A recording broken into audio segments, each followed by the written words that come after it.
Okay, तो जब तक स्क्रीन शेयर कर रहे हैं, मैं आप लोगों का क्वेश्चन हो, जैसे अभी चैट में क्वेश्चन था एक जुहेब अली का, यानी चार्जेस फॉर रजिस्ट्रेशन। नॉर्मली जो हमारे लिटरेसी प्रोग्राम्स हैं वो फ्री ऑफ कॉस्ट है, ठीक है। उसमें हमारा एक ही ऑब्जेक्टिव है कि जो बेसिकली बेसिक और प्रिंसिपल्स हैं कोर नॉलेज के, वो आपसे शेयर किए जाएं।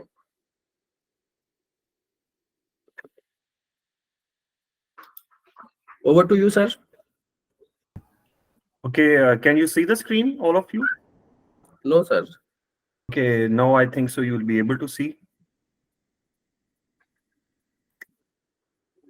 Is it visible now? Yes.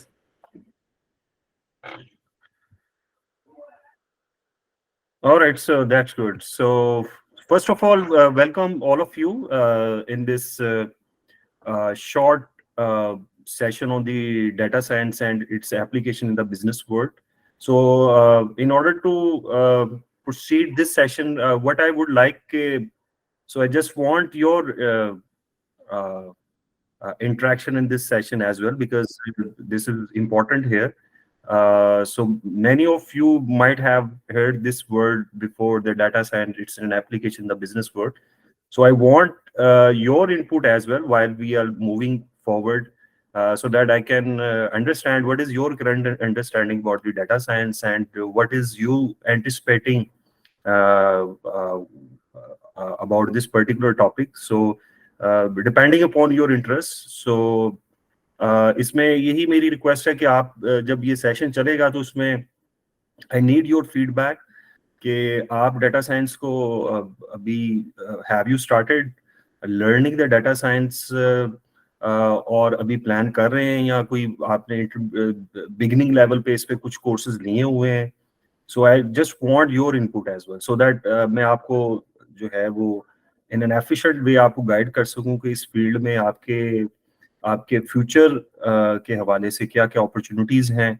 So that's why it should be N interactive session, ताकि आपके जो क्वेश्चंस हैं, आपकी जो इनपुट है, उसको मैं साथ लेके चलूं, सो दैट हम इस सेशन से जो है मैक्सिमम जो है वो लर्न करें, ताकि इसमें आप लोगों को इसका फायदा हो. So starting with my introduction, I'm Kamran Hamid, and I'm PhD management scholar. I'm a faculty member at HSM.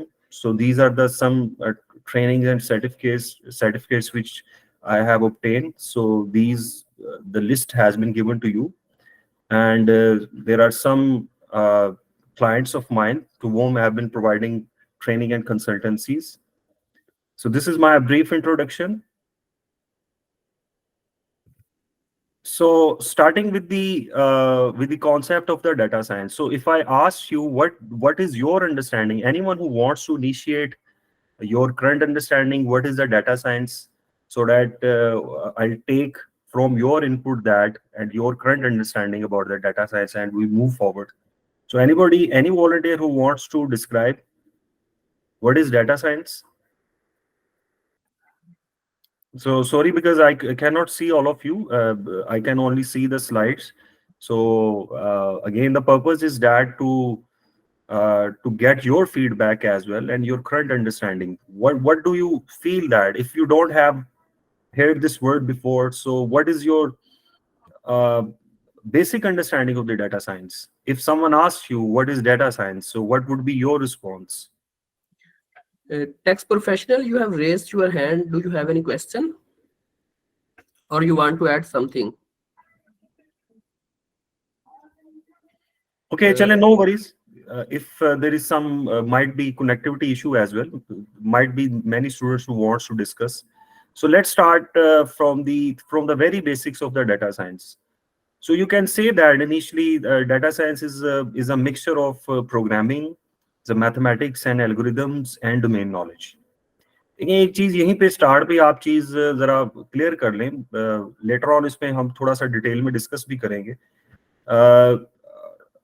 शायद हम ये समझ लेते हैं कि डाटा साइंस की फील्ड में एक प्रोग्रामर ही जो है वो इसमें अपना कैरियर जो है वो अडॉप्ट कर सकता है या वो बना सकता है. सो this is somehow it's a misconception. Programming skills आपको डेफिनेटली चाहिए हैं, वो आपने सीखने, और मैं आगे चल के आपको कुछ इनिशियल जो है कुछ प्रोजेक्ट्स दिखाऊंगा भी जिसमें you will see the programming as well. लेकिन इसमें एक चीज जरा माइंड में रखिएगा कि ठीक है प्रोग्रामिंग स्किल्स आपको चाहिए, स्पेशली यहाँ पे मैं प्रोग्रामिंग स्किल्स में पाइथन की बात कर रहा हूँ। So you should know that how to program. लेकिन इम्पॉर्टेंट जो चीज है ना यहाँ पे वो दो चीजें हैं। When as a business student आप कह लें, या ज्यादातर आप थ्योरेटिकली चीजों को पढ़ के आए होते हैं, ज्यादा आपको जो है वो थ्योरेटिकल नॉलेज चीजों का होता है। लेट्स से अगर आप फाइनेंस के स्टूडेंट हैं, so you might be well known about how to manage the accounts, financial statements क्या होती हैं, बैलेंस शीट क्या है, इनकम स्टेटमेंट क्या है, फाइनेंशियल स्टेटमेंट एनालिसिस क्या होता है। तो ये सारा डोमेन नॉलेज में असल में आती हैं ये सारी की सारी चीजें। तो उसमें तो आप लोग अच्छे होते ही हैं, और ऑब्वियसली आपकी जो एकेडमिक क्वालिफिकेशंस हैं वो डोमेन नॉलेज को फोकस कर रही होती हैं। डोमेन नॉलेज का यहाँ पे मीनिंग ये है कि आप जिन बिजनेस सब्जेक्ट्स को पढ़ रहे हो, ये मार्केटिंग भी हो सकता है, एचआर भी हो सकता है, फाइनेंस भी है, अकाउंटिंग भी है। सो इट्स इम्पोर्टेंट कि डोमेन नॉलेज आपके पास होना चाहिए। और देखें, ये जितना ज्यादा आपके पास ये डोमेन नॉलेज होएगा अपनी फील्ड का, आप उतने ही अच्छे डाटा साइंस के अंदर हो सकते हैं। कैसे हो सकते हैं इसमें थोड़ी देर में अभी हम इसको डिटेल में देखेंगे।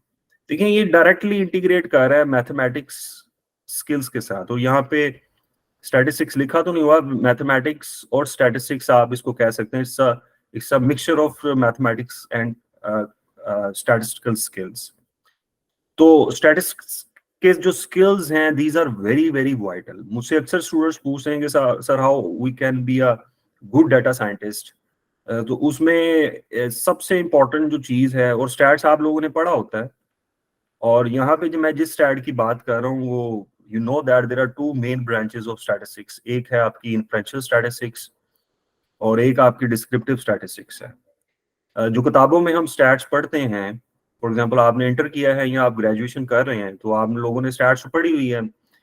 तो यहाँ पे मैं उस स्टैट्स की बात कर रहा हूँ जो डायरेक्टली अप्लाई होती है। वो किस तरह से अप्लाई होती है वो थोड़ी देर में थोड़ा सा हम इसको ऑब्जर्व करने की कोशिश करेंगे। तो इनिशियली तो आप ये समझ लें कि आपके पास डोमेन नॉलेज और मैथमेटिकल स्किल्स अगर हैं, मतलब स्टैटिस्टिकल स्किल्स हैं, so it's a good news कि आप प्रोग्रामिंग स्किल्स सीख सकते हैं। अगर नहीं भी आते तो what I am trying to tell you that कि इफ यू आर नॉट अभी कभी कोई प्रोग्राम नहीं लिखा, कभी कोई कोड नहीं लिखा, तो it's not a rocket science, you can learn this skill. तो जो फील्ड के लोग हैं, जो कि मैं अभी बात करने लगा हूँ, देखिए इसमें से डाटा साइंस की फील्ड के अंदर एक फर्क का जानना बहुत जरूरी है, और ये अक्सर क्वेश्चन होता है। और इस डिफरेंस को अगर आप माइंड में रखेंगे, so you will be able to understand this entire field. So what is difference between the data scientist and the data analyst? तो ये फर्क जानना यहाँ पे बड़ा जरूरी है। सर एक क्वेश्चन है। या प्लीज। सर जो है ना वो डेटा साइंस को मतलब प्रोग्रामिंग के बगैर भी हम कर सकते हैं, लाइक पावर बीआई एक्सेल वगैरह से। अच्छा, अपना नाम जरूर बता दिया करें, ताकि क्योंकि मेरे पास स्क्रीन सिर्फ अपनी स्लाइड शो हो रही है, so I can not see your name, so kindly tell me your name. Wazir Ali. Wazir Ali. Wazir is a very good question. So the question is that के हम क्या आपका क्वेश्चन आई थिंक सो ये कि आप प्रोग्रामिंग के बगैर भी क्या डाटा साइंस सीख सकते हैं? Am I right? Yes sir, yes sir.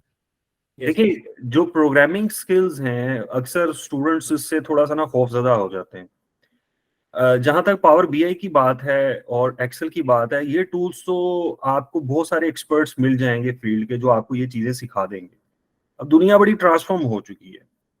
ये सेशन का मकसद भी यही है कि हम आपको थोड़ा सा एडवांस टूल्स की तरफ लेके जाएं। उसमें भी कुछ अभी मैं कुछ आपको प्रोजेक्ट्स दिखाऊंगा जिसमें आपको यू विल सी दैट कि आप पावर बीआई या एक्सेल में वो काम नहीं कर सकते जो आप by using these advance tool, जिसको मैं पाइथन कह रहा हूँ। पाइथन के एनवायरनमेंट में जाके आप किस किस तरह की डाटा के साथ आप किस तरह के एनालिसिस कर सकते हैं, किस तरह के डिसीजन मेकिंग कर सकते हैं, जो कि कन्वेंशनली एक्सेल या पावर बीआई में आप लोग ये काम नहीं कर सकते। एक तो बुनियादी फर्क ये है कि एक्सेल और Power BI these are good tools, अच्छे हैं, आप इनको सीखें जरूर करें। लेकिन अगर आपने कंपेटिटिव एडवांटेज क्रिएट करना है अपनी फील्ड के अंदर, अगर आपने अपनी कॉम्पिटेंसीज को डेवलप करना है, अगर आपने अपनी मार्केटेबिलिटी को बढ़ाना है, अगर आपने फ्यूचर के साथ अपने आप को अलाइन करना है, क्योंकि दुनिया सारी अब एआई की तरफ जा रही है, आर्टिफिशियल इंटेलिजेंस की तरफ, तो पावर बीआई या एक्सेल के अंदर आप उस लेवल पे नहीं जा सकते जो कि आप by learning this technical side that is called data science, तो उसमें ये चीजें सीखनी पड़ेंगी। But what I am trying to tell you कि इसको सीखना मुश्किल नहीं है। आप अगर डोमेन नॉलेज अगर आपका है और आप स्टैट्स की फील्ड को जानते हैं, तो you can start learning this data science field very easily. उसमें थोड़ा सा आगे चल के भी मैं बताऊंगा। तो देखें, जो डाटा साइंटिस्ट हैं, डाटा एनालिस्ट हैं, एक बहुत बड़ा फर्क जो आपको यहाँ पे नजर आएगा। जो डाटा साइंटिस्ट हैं वो डाटा को एक्सप्लोर करते हैं। इसमें मैं ज्यादा प्रैक्टिकल मेरा फोकस होएगा। आप कोशिश करेंगे जो चीजें मैं आपको बता रहा हूँ उस पर जरा फोकस कीजिएगा। देखें, एक जो सबसे जो एक तो प्योर जो कंप्यूटर साइंस की फील्ड से लोग आ रहे होते हैं, यू नो दैट, जो कंप्यूटर साइंस में बीएस करते हैं, और you know that they are good in using these advance tools may be. तो शायद ये समझा जाता है कि ये जो डाटा साइंस की फील्ड है ना, ये कंप्यूटर साइंस वालों की फील्ड है, हालांकि ऐसा नहीं है। Again this is a misconception.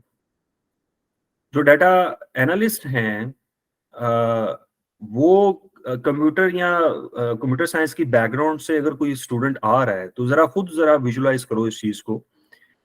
अगर for example you are a person of finance, या आपकी जो स्पेशलाइजेशन है वो फाइनेंस के अंदर है या अकाउंट्स के अंदर है, तो फाइनेंस का जो डोमेन नॉलेज आपके पास है वो डाटा एनालिस्ट के पास नहीं है। डाटा एनालिस्ट तो वो बंदा जो कि कंप्यूटर साइंस की डिग्री लेके आ रहा है, जिसको ठीक है ये सारी चीजें आती हैं, उसको एसक्यूएल आता है, उसको पाइथन आता है, उसको जो है एचटीएमएल आती है, ठीक है, ऑब्जेक्ट ओरिएंटेड लैंग्वेजेस आती हैं, उसको पीएचपी आती है, उसने सारी ये चीजें पढ़ी हुई हैं, लेकिन उसको डोमेन नॉलेज नहीं है बिजनेस का जो कि आपके पास है।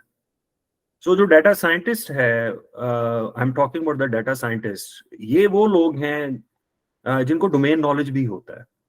तो डाटा साइंटिस्ट जो है वो ठीक है, वो डिपेंडेंट होएगा फील्ड के का जो एक्सपर्ट बंदा है उसके, ठीक है। फॉर एग्जांपल आप एक कंपनी के अंदर, लेट्स से मिडिल मैनेजमेंट के अंदर, let's say you are a finance executive, आप काम कर रहे हो। फॉर एग्जाम्पल आपके पास कंपनीज के बहुत सारे फाइनेंशियल्स का डाटा आपके पास है, और आपका बॉस आपको कहता है कि जी आप मुझे यहाँ से ना on the basis of the given data, या फॉर एग्जाम्पल मैं और स्पेसिफिक एग्जाम्पल कर देता हूँ, आपके पास सेल्स का डाटा है, और सेल्स के डाटा की बेस पे जो आपका बॉस है वो कहता है कि जी लेट्स से जी आप पूरे पाकिस्तान में जो प्रोडक्ट्स बेच रहे हो डिफरेंट शहरों के अंदर, तो वो कहता है कि जी मुझे बताएं कि किस शहर में कितनी सेल हो रही है, और मुझे उस डाटे की बेस पे बताओ कि फ्यूचर प्रिडिक्ट करो कि किन किन शहरों में कितनी कितनी सेल फ्यूचर में होएगी। अब जरा नोट करो कि ये काम ये आप डोमेन नॉलेज के हो, आपको फाइनेंसिस का पता है, आपको सेल्स की कॉम्प्लेक्सिटीज का पता है कि आप ये जो नंबर है इसके पीछे जो फर्दर डिटेल्स हैं वो क्या है, ये लेट्स से कंपनी के जो दूसरे फाइनेंशियल इंडिकेटर्स हैं उसके साथ किस तरह से ये अलाइंड हैं, ठीक है ना, या इन्वेंट्री टर्नओवर रेशियो क्या होती है। तो आपको डोमेन नॉलेज तो है, लेकिन एक डाटा साइंटिस्ट जो है ना, डाटा एनालिस्ट, उसके पास ये डोमेन नॉलेज नहीं होता। तो नॉर्मली कंपनीज क्या करती हैं, नॉर्मली क्या होता था पुराने टाइम के अंदर, मतलब आज से 10 साल 15 साल पहले डाटा एनालिस्ट को हायर किया जाता था। डाटा एनालिस्ट क्या करते थे, वो डाटा, क्योंकि अब आप पूछेंगे भाई खुद क्यों नहीं कर रहा है जो फाइनेंस एग्जीक्यूटिव है, क्योंकि उसने सीखा नहीं हुआ। वो डाटा को मैनेज तो कर सकता है लेकिन वो प्रिडिक्टिव मॉडल्स नहीं बना सकता। वो मे बी जो है वो उस तरह से उसका एनालिसिस नहीं कर सकता जैसे कि डाटा एनालिस्ट कर सकता है। सो कटिंग द स्टोरी शॉर्ट, जो डाटा साइंटिस्ट है, आज की दुनिया में ये लोग क्यों मर्ज किए, ये बिल्कुल लेटेस्ट आपको ये नजर आएगा। ये वो लोग हैं जिनको डोमेन नॉलेज भी होता है और ये डाटा एनालिस्ट भी होते हैं। और यहाँ पे ज्यादातर जो डाटा साइंटिस्ट हैं वो लोग हैं जिन लोगों ने एक डोमेन नॉलेज के अंदर काम किया होता है, ठीक है। So that is the biggest difference. तो आप ये ना समझ लीजिएगा कि data analyst is the same person as the data scientist.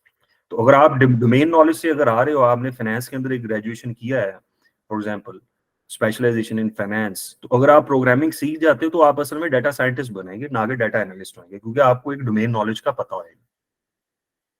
अच्छा, अब इसमें देखें एनालिसिस की दो टाइप्स हैं। इनिशियली इसको क्विकली मैं बताऊंगा क्योंकि यहाँ पे some time students feel that कि ये कोई डाटा की बात हो रही है। हालांकि देखें, आप जो कंप्लीट पिक्चर है ना वो दो हिस्सों में नजर आएगी। आप डाटा साइंस की फील्ड को जब स्टार्ट करते हैं उसमें एक क्वांटिटेटिव साइड है और एक क्वालिटेटिव साइड है।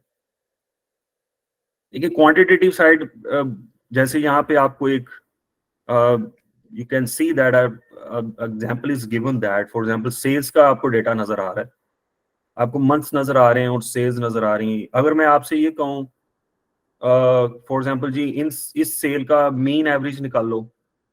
एक्सक्यूज मी सर, आपकी स्क्रीन शायद मूव नहीं कर रही, आप इसको प्रेजेंटेशन में मोड में लेके जाएंगे ना, क्योंकि अभी हमें सिर्फ आपके वो ट्रायंगल नजर आ रही है, प्रोग्रामिंग, डोमेन नॉलेज और मैथमेटिक्स एंड एल्गोरिथम वाली।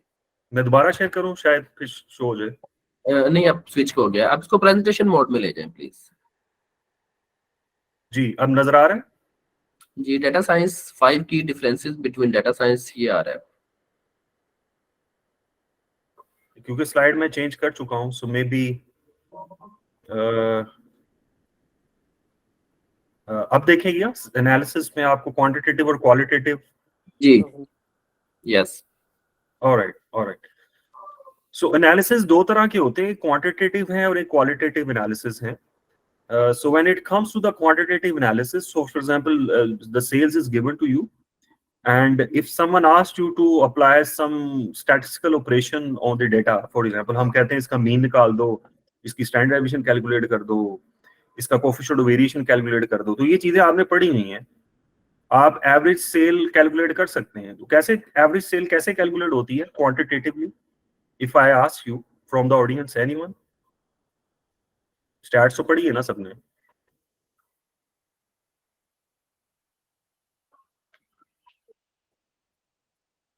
जी,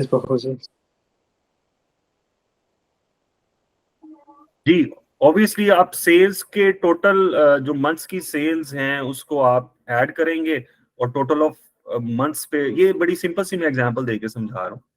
तो आप उसको 12 पे डिवाइड करेंगे तो आपको पूरे साल की सेल की एवरेज मीन वैल्यू नजर आएगी। एक स्टूडेंट शायद वो मीन को ये समझेगा ठीक है ये एक वैल्यू है, लेकिन जो क्वालिटेटिव वाली साइड वाला बंदा है ना, तो यहीं पे फर्क क्रिएट होएगा। जो क्वालिटेटिव एस्पेक्ट है ना, ये है डोमेन नॉलेज में जो थोड़ी देर पहले बात कर रहे थे।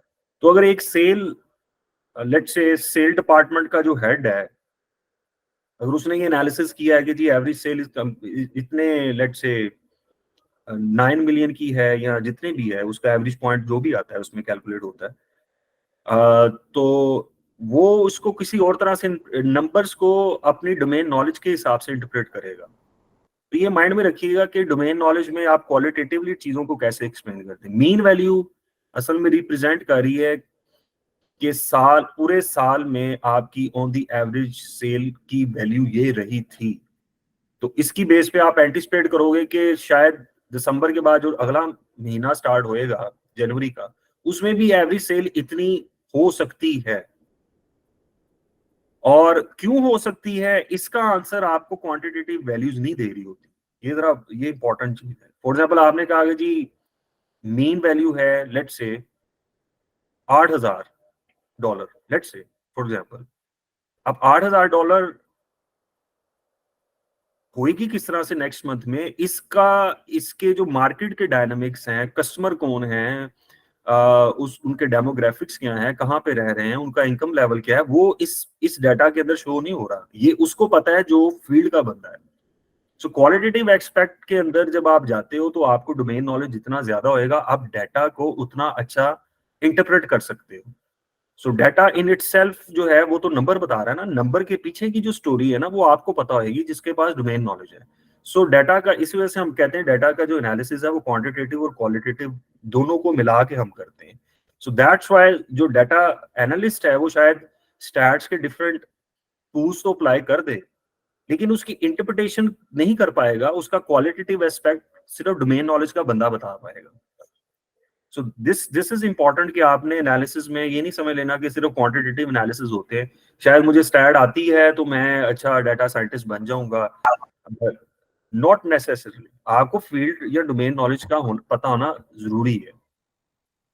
सो इसकी application, can you see the next slide जो मैंने अभी किया, because I don't know, it might be stuck in between. So now let's explore the application in the business world. So how this data science is being applied in the real world, in the different business domains. No, So you it's can not switched yet. okay, let me try once again. Sometime it stuck No. in between. Yes, application in business world, new slide. All right, so it's a vast domain. Again, I have taken few examples for you. So इसकी application आप देखें e-commerce में है, identifying of the consumers को अगर आपने identify करना है, उसके लिए डेटा साइंस की फील्ड आपको हेल्प कर रही है। स्पेशली यहाँ पे मैं मशीन लर्निंग की बात कर रहा हूँ, तो डेटा साइंस में मशीन लर्निंग जो है that is one of the most important field that is now revolutionalise जब से चैट जीपीटी और इस तरह की टेक्नोलॉजीज आई हैं, जिसको लार्ज लैंग्वेज मॉडल्स हम बोलते हैं। फिर मैन्युफैक्चरिंग इंडस्ट्रीज के अंदर आपको नजर आएंगी इसकी जो एप्लीकेशंस हैं, आपको बैंकिंग में नजर आएगा, स्पेशली फ्रॉड डिटेक्शन के अंदर, क्रेडिट रिस्क मैनेजमेंट के अंदर, कस्टमर लाइफ टाइम वैल्यूज के ऊपर।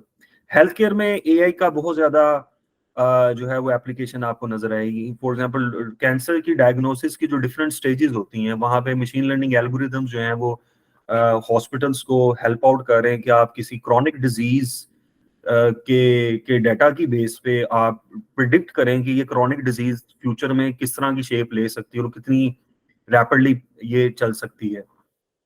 रिसेंटली जो कोरोना की बहुत सारी जो मशीन लर्निंग के जो एल्गोरिथम्स की बेस पे बहुत सारे कंट्रीज ने इसको बकायदा अडॉप्ट किया था मशीन लर्निंग को, उसकी मदद से उन्होंने प्रिडिक्ट किया था कि किस शहर में कितनी स्पीड से ये वायरस जो है वो स्प्रेड हो सकता है। इस पे बहुत सारा रिसर्च वर्क हुआ जो कि अवेलेबल है, जो कि आप गूगल स्कॉलर पे भी जाके देख सकते हैं। ट्रांसपोर्ट इंडस्ट्री में सेल्फ ड्राइविंग कार्स का जो कॉन्सेप्ट है, टेस्ला की जो गाड़ी है जो एआई को यूज करती है, जो ऑटो डिटेक्ट करती है रोड के ऊपर, अगेन ये मशीन लर्निंग है। डाटा की इनपुट की बेस पे जो है वो एल्गोरिदम्स डिजाइन होते हैं, जिसकी बेस पे जो है आप डिफरेंट किस्म के जो प्रोग्राम्स हैं या एप्लीकेशंस हैं वो डिजाइन कर सकते हैं। ट्रांसपोर्ट में इसकी एप्लीकेशन आपको नजर आएगी। सो कुछ फाइनेंस की फील्ड के अंदर मैंने कुछ थोड़ी सी एग्जांपल्स आपके लिए रखी थी कि यू शुड नो दैट के जो है in the field of finance banks जो हैं इसको किस तरह से अडॉप्ट कर रहे हैं डेटा साइंस को, उनको कहाँ कहाँ पे ये हेल्प कर रहा है। Can you see the slide next जो मैंने अभी चेंज की है फ्रॉड प्रिवेंशन के ऊपर?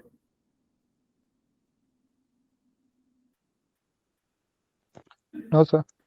So can you see now? Yes, sir. Yes sir, yes sir. So fraud prevention के की एप्लीकेशंस आपको नजर आएंगी, और one of the most famous tool that is random forest model, जो कि AI के अंदर ये एक एल्गोरिथम है जो कि आपको डिटेक्ट करता है। जैसे मैंने अभी फ्रॉड डिटेक्शन की बात की, तो इस तरह के जितने आपको एप्लीकेशंस हैं जो नजर आती हैं जो बैंक्स यूज कर रहे हैं, उसके पीछे जो साइंस है वो आर्टिफिशियल इंटेलिजेंस की है, that is coming from the data science. तो इसकी मैं कुछ एप्लीकेशंस की एग्जांपल आपको दे रहा हूँ कि इसका प्रैक्टिकली कहाँ कहाँ पे किन किन फील्ड्स में कैसे काम हो रहा है, और ये मैं आपको मशीन लर्निंग की एग्जांपल्स दे रहा हूँ। और अगेन नॉर्मली डिटेक्शन जो एप्लीकेशंस हैं, फॉर एग्जांपल आपको एक ग्राफ नजर आ रहा होगा जिसमें आपको एक स्पाइक नजर आता है ग्राफ के अंदर। Can you see it? शायद मुझे No, sir. It's stuck on मुझे coordination. That's right, sir. So for example आपने कोई ट्रांजैक्शन हुई है आपका, लेट्स से एक बैंक जो है वो उसके जो हैं थाउजेंड ऑफ कस्टमर्स हैं, those are using let's say consumer banking, credit card है या डेबिट कार्ड है, तो बीच में अगर कहीं पे नॉर्मली कहीं पे अपेयर हो रही है, तो जो मशीन लर्निंग एल्गोरिथम्स होते हैं वो असल में डिटेक्ट करते हैं फ्रॉड्स को, कहीं पे भी कोई नॉर्मली क्रिएट हो रही है। तो this is how the machines are now intelligent, और वो आपको ये हेल्प कर रही हैं कि आप इस तरह के फ्रॉड्स को डिटेक्ट कर सकें। इसी तरह से same goes with the stock trading as well. अगर कहीं पे किसी इक्विटी मार्केट के अंदर, स्टॉक मार्केट के अंदर कुछ स्टॉक्स के ऊपर अगर कोई अनोमली डिटेक्ट होती है, तो एआई, आर्टिफिशियल इंटेलिजेंस टूल जो हैं वो आपको हेल्प आउट करते हैं कि आप उन अनोमलीज को, उन स्टॉक्स को आइडेंटिफाई करें जहां पे you see that there is some क्या उसे कहते हैं, unusual behaviour of the stock buying and selling. और इस पे देखें, जो स्टूडेंट्स, जो मेरे कुछ स्टूडेंट्स भी हैं जो कि इन एप्लीकेशंस पे काम भी कर रहे हैं, जैसे स्टॉक प्राइसिंग के जो प्रिडिक्टिव मॉडल्स हैं, क्योंकि उनका फाइनेंस का नॉलेज अच्छा होता है, तो वो प्रोग्रामिंग को यूज करते हुए बहुत अच्छे अच्छे जो टूल्स हैं स्टॉक की प्राइसेस को प्रिडिक्ट करने के, वो बना रहे होते हैं। So this is again the opportunity for you as well कि आप अगर इस फील्ड में आते हैं, सो आप अपना डोमेन नॉलेज को बड़ा अच्छा यूटिलाइज कर सकते हैं in this field, in the data science. इसी तरह देखें, बिहेवियर ट्रेंड्स की जो प्रिडिक्टेबिलिटी है वो भी आप कर सकते हैं। आप देख सकते हैं कि जी आप फॉर एग्जांपल 3-4 प्रोडक्ट्स बेच रहे हो, फॉर एग्जांपल आप एक बिजनेस रन कर रहे हो जिसके अंदर आपके 3-4 सेगमेंट्स हैं कस्टमर्स के, और आप सिर्फ ये देखना चाहते हो कि किस सेगमेंट में कितनी मेरी सेल्स ज्यादा हो सकती है फ्यूचर में, ताकि आप अपनी जो इन्वेस्टमेंट्स हैं या जो अपनी एफर्ट्स हैं वो उन प्रोडक्ट्स में लगाओ जिनमें ज्यादा सेल है, ज्यादा पैसा है। अच्छा, यहाँ पे जरा फोकस कीजिएगा, मैंने यहाँ पे एक बात की है ना, एक एक देखें, डाटा जो एनालिसिस है ना, वो पास्ट डाटा की बेस पे होता है। आप पास्ट डाटा की बेस पे जो है वो एनालाइज करते हो कि डाटा का जो बिहेवियर है वो फ्यूचर में क्या होएगा। सो मशीन लर्निंग असल में आपको कर क्या रही है, आपके लिए ये हेल्प कर रही है कि पास्ट डाटा के अंदर कुछ होते हैं हिडन पैटर्न्स। ठीक है, फॉर एग्जांपल मैं आपको एक एग्जांपल देता हूँ। आप आज की दुनिया में कोई भी बिजनेस है वो सोशल मीडिया के प्लेटफॉर्म्स के ऊपर जो है वो कंपनीज उनको सेल आउट कर रही होती हैं, जैसे फॉर एग्जांपल इंस्टाग्राम है या फेसबुक है। अब यहाँ पे जरा इमेजिन करो, हजारों कस्टमर्स आते हैं, उनके फुटप्रिंट्स होते हैं उन प्रोडक्ट्स के बारे में, वो पूछ रहे होते हैं कि जी प्रोडक्ट की प्राइस क्या है, मेरे शहर में पहुंच जाएगी, अच्छा जी इसकी क्वालिटी इस तरह की है, अच्छी है या बुरी, वो सारे फीडबैक आ रहे हैं। जस्ट इमेजिन दैट जो किसी भी कंपनी का उठा लें, कोई फेमस कंपनी, उसकी हजारों के हिसाब से आपको कस्टमर्स की डिस्कशंस नजर आएंगी उन प्रोडक्ट्स के हवाले से। सो एज एंटरप्रेन्योर आप जरा खुद सोचो, या आप उस बिजनेस को रन कर रहे हो, उसके आप मैनेजिंग डायरेक्टर हो उस बिजनेस के, या सोशल मीडिया हैंडलर हो उस बिजनेस के, और अगर आप ये आइडेंटिफाई करना चाहो कि मेरे जो जितनी कस्टमर्स प्रोडक्ट के बारे में क्यूरीज हमसे पूछ रहे हैं, उस डाटा के अंदर कोई हिडन पैटर्न्स तो नहीं है। सो डाटा साइंस की फील्ड असल में डाटा के अंदर बहुत सारे हिडन पैटर्न्स होते हैं, क्योंकि देखिए सोशल मीडिया आने से पहले ये डाटा अवेलेबल नहीं था, क्योंकि अब है। अब आपकी सारी की सारी ट्रैफिकिंग जो है वो ऑनलाइन है, आप बाइंग एंड सेलिंग जो है वो ऑनलाइन चल रही है, आपके पास कस्टमर्स की इनपुट्स का डाटा है। कंपनीज कर क्या रही हैं, इसी डाटा के अंदर जो हिडन पैटर्न्स हैं उसको आइडेंटिफाई करके अपने टारगेटेड कस्टमर्स को मोर एफिशिएंटली और इफेक्टिवली उन तक पहुंच रहे हैं और अपनी सेल्स को मैक्सिमाइज कर रहे हैं। आप गूगल पे कोई प्रोडक्ट अगर लिखते हो, लेट्स से लेदर जैकेट्स लिखते हो, तो आपको हर जगह पे वो लेदर जैकेट्स की एड्स आना नजर आना शुरू हो जाते हैं, होता है ना इस तरह से, या कोई भी प्रोडक्ट आप सर्च करते हो। तो there are AI algorithms which are working behind, जो आपके फुटप्रिंट्स को, जो जिस एरिया में आप बैठे हुए हो उस एरिया में जितने वो लोग लेदर की जैकेट्स बेच रहे हैं उन तक ये इंफॉर्मेशन चली जाएगी, और वो आपको आप तक वो उनकी जो प्रोडक्ट्स हैं थ्रू वेरियस एडवर्टाइजमेंट वो आपको नजर आना शुरू हो जाएंगी। सो बिहेवियर ट्रेंड्स जो हैं, it's a one of the most emerging area specially in the marketing field, both in finance and the marketing. तो ये बहुत स्पीड के साथ इमर्ज कर रहा है, और इसमें आप अगेन जैसे मैंने अभी बताया कि आप कस्टमर्स की क्लासिफिकेशन जो है उनके बिहेवियर की बेस पे करते हो। जैसे ये आपको नजर आ रहा है कि जी शायद इस एग्जांपल के अंदर जो है ना, ये जो साहब है ना, ये वाला जो सेगमेंट है, जिस सेगमेंट के अंदर, अब लेट्स से इसने मशीन लर्निंग ने 3 सेगमेंट्स आइडेंटिफाई कर दिए कि आपकी जो प्रोडक्ट्स हैं वो 3 तरह के लोग खरीद रहे हैं, और मशीन लर्निंग आपको ये भी बता रहा है कि जी आप किस कस्टमर को ज्यादा फोकस करेंगे ताकि आपको ज्यादा प्रॉफिटेबिलिटी हो जाए। सो अगेन देखिए, मैं इसको आसान लफ्जों में डिस्क्राइब कर रहा हूँ, अगेन इसकी डीप में हम जाएंगे तो आपको बहुत सारी जो है वो इसके अंदर थ्योरीज नजर आएंगी। मशीन लर्निंग की पूरी फील्ड है एक। सो बाय द वे इसको क्लस्टरिंग कहते हैं। This is one of the technique in machine learning जिसमें आप क्लस्टर्स बनाते हो, उसको आप फर्दर भी पढ़ सकते हैं। तो अब you are in a position to know that what does it mean by the data science, जो कि हमने स्टार्ट में बात की थी, उसकी जरा डेफिनेशन देख लें ताकि आपके माइंड में अब जो क्लैरिटी है which I want to create at this level, considering you are going to start learning in this particular field. So it's a multidisciplinary field। जैसे अभी बात की मैंने, बहुत सारी मल्टीडिसिप्लिनरी फील्ड्स की बात की यहाँ पे, फाइनेंस की हेल्थ केयर की मैन्युफैक्चरिंग कंपनीज की, जिसके अंदर आपको डाटा साइंस नजर आता है, जिसका फोकस किस पे है जी? Extracting insights and knowledge from large complex data sets. तो ये बहुत इंपॉर्टेंट लाइन है। इसको ही अगर याद रख लें तो शायद आपको डाटा साइंस की फील्ड की नाउ हाउ जो है ना वो at least at that stage, beginning stage आपको समझ आ जाएगी। देखें डाटा के अंदर होते हैं जी हिडन पैटर्न्स। इंसान की जो अपनी अकल है ना वो महदूद है। अगेन हम लार्ज डाटा सेट्स के अंदर जो है अगर देखें ना लाखों के हिसाब से अगर डाटा आपके पास आ जाए, एक ऐसी स्प्रेडशीट इमेजिन करें जिसमें लाखों एंट्रियां पड़ी हुई हैं। लेट्स से एक बहुत बड़ी कंपनी है, यूनिलीवर है या प्रॉक्टर एंड गैम्बल है, उसकी एक ही प्रोडक्ट उठा लेंगे ना, क्योंकि पूरी दुनिया में वो बेच रहे हैं। अगर आपको वो कंपनी हायर कर ले एज अ डाटा साइंटिस्ट और आपको कहे कि जी इस प्रोडक्ट के अंदर हिडन पैटर्न्स बताएं, हम इस डाटा को यूज करके अपनी प्रोडक्ट को कैसे फ्यूचर में बेच सकते हैं। तो यहाँ पे आपको ये टूल्स हेल्प करेंगे। मशीन लर्निंग के, डाटा साइंस के जो टूल्स हैं, इनके जो एल्गोरिदम्स हैं, वो आपको बताएंगे कि जी ये कंपनी, ये let's say Procter and Gamble, let's say baby care products हैं उनकी, फॉर एग्जांपल 20 प्रोडक्ट्स हैं, उन 20 प्रोडक्ट के अंदर हाईएस्ट सेल किन प्रोडक्ट्स का हो रहा है और क्यों हो रहा है, उसके पीछे अंडरलाइंग रीजंस क्या हैं। अच्छा ये इंपॉर्टेंट है, उनके पीछे रीजंस क्या हैं, कौन से मल्टीपल फैक्टर्स हैं। तो मशीन लर्निंग, डाटा साइंस आपको ये हेल्प आउट करता है कि आप वो उन फैक्टर्स को आइडेंटिफाई कर सकते हैं जो कि पीछे वर्क कर रहे हैं, और जो कि देखें ये एक्सेल और पावर बीआई में ये चीजें नहीं आप कर सकते। सो that's why this field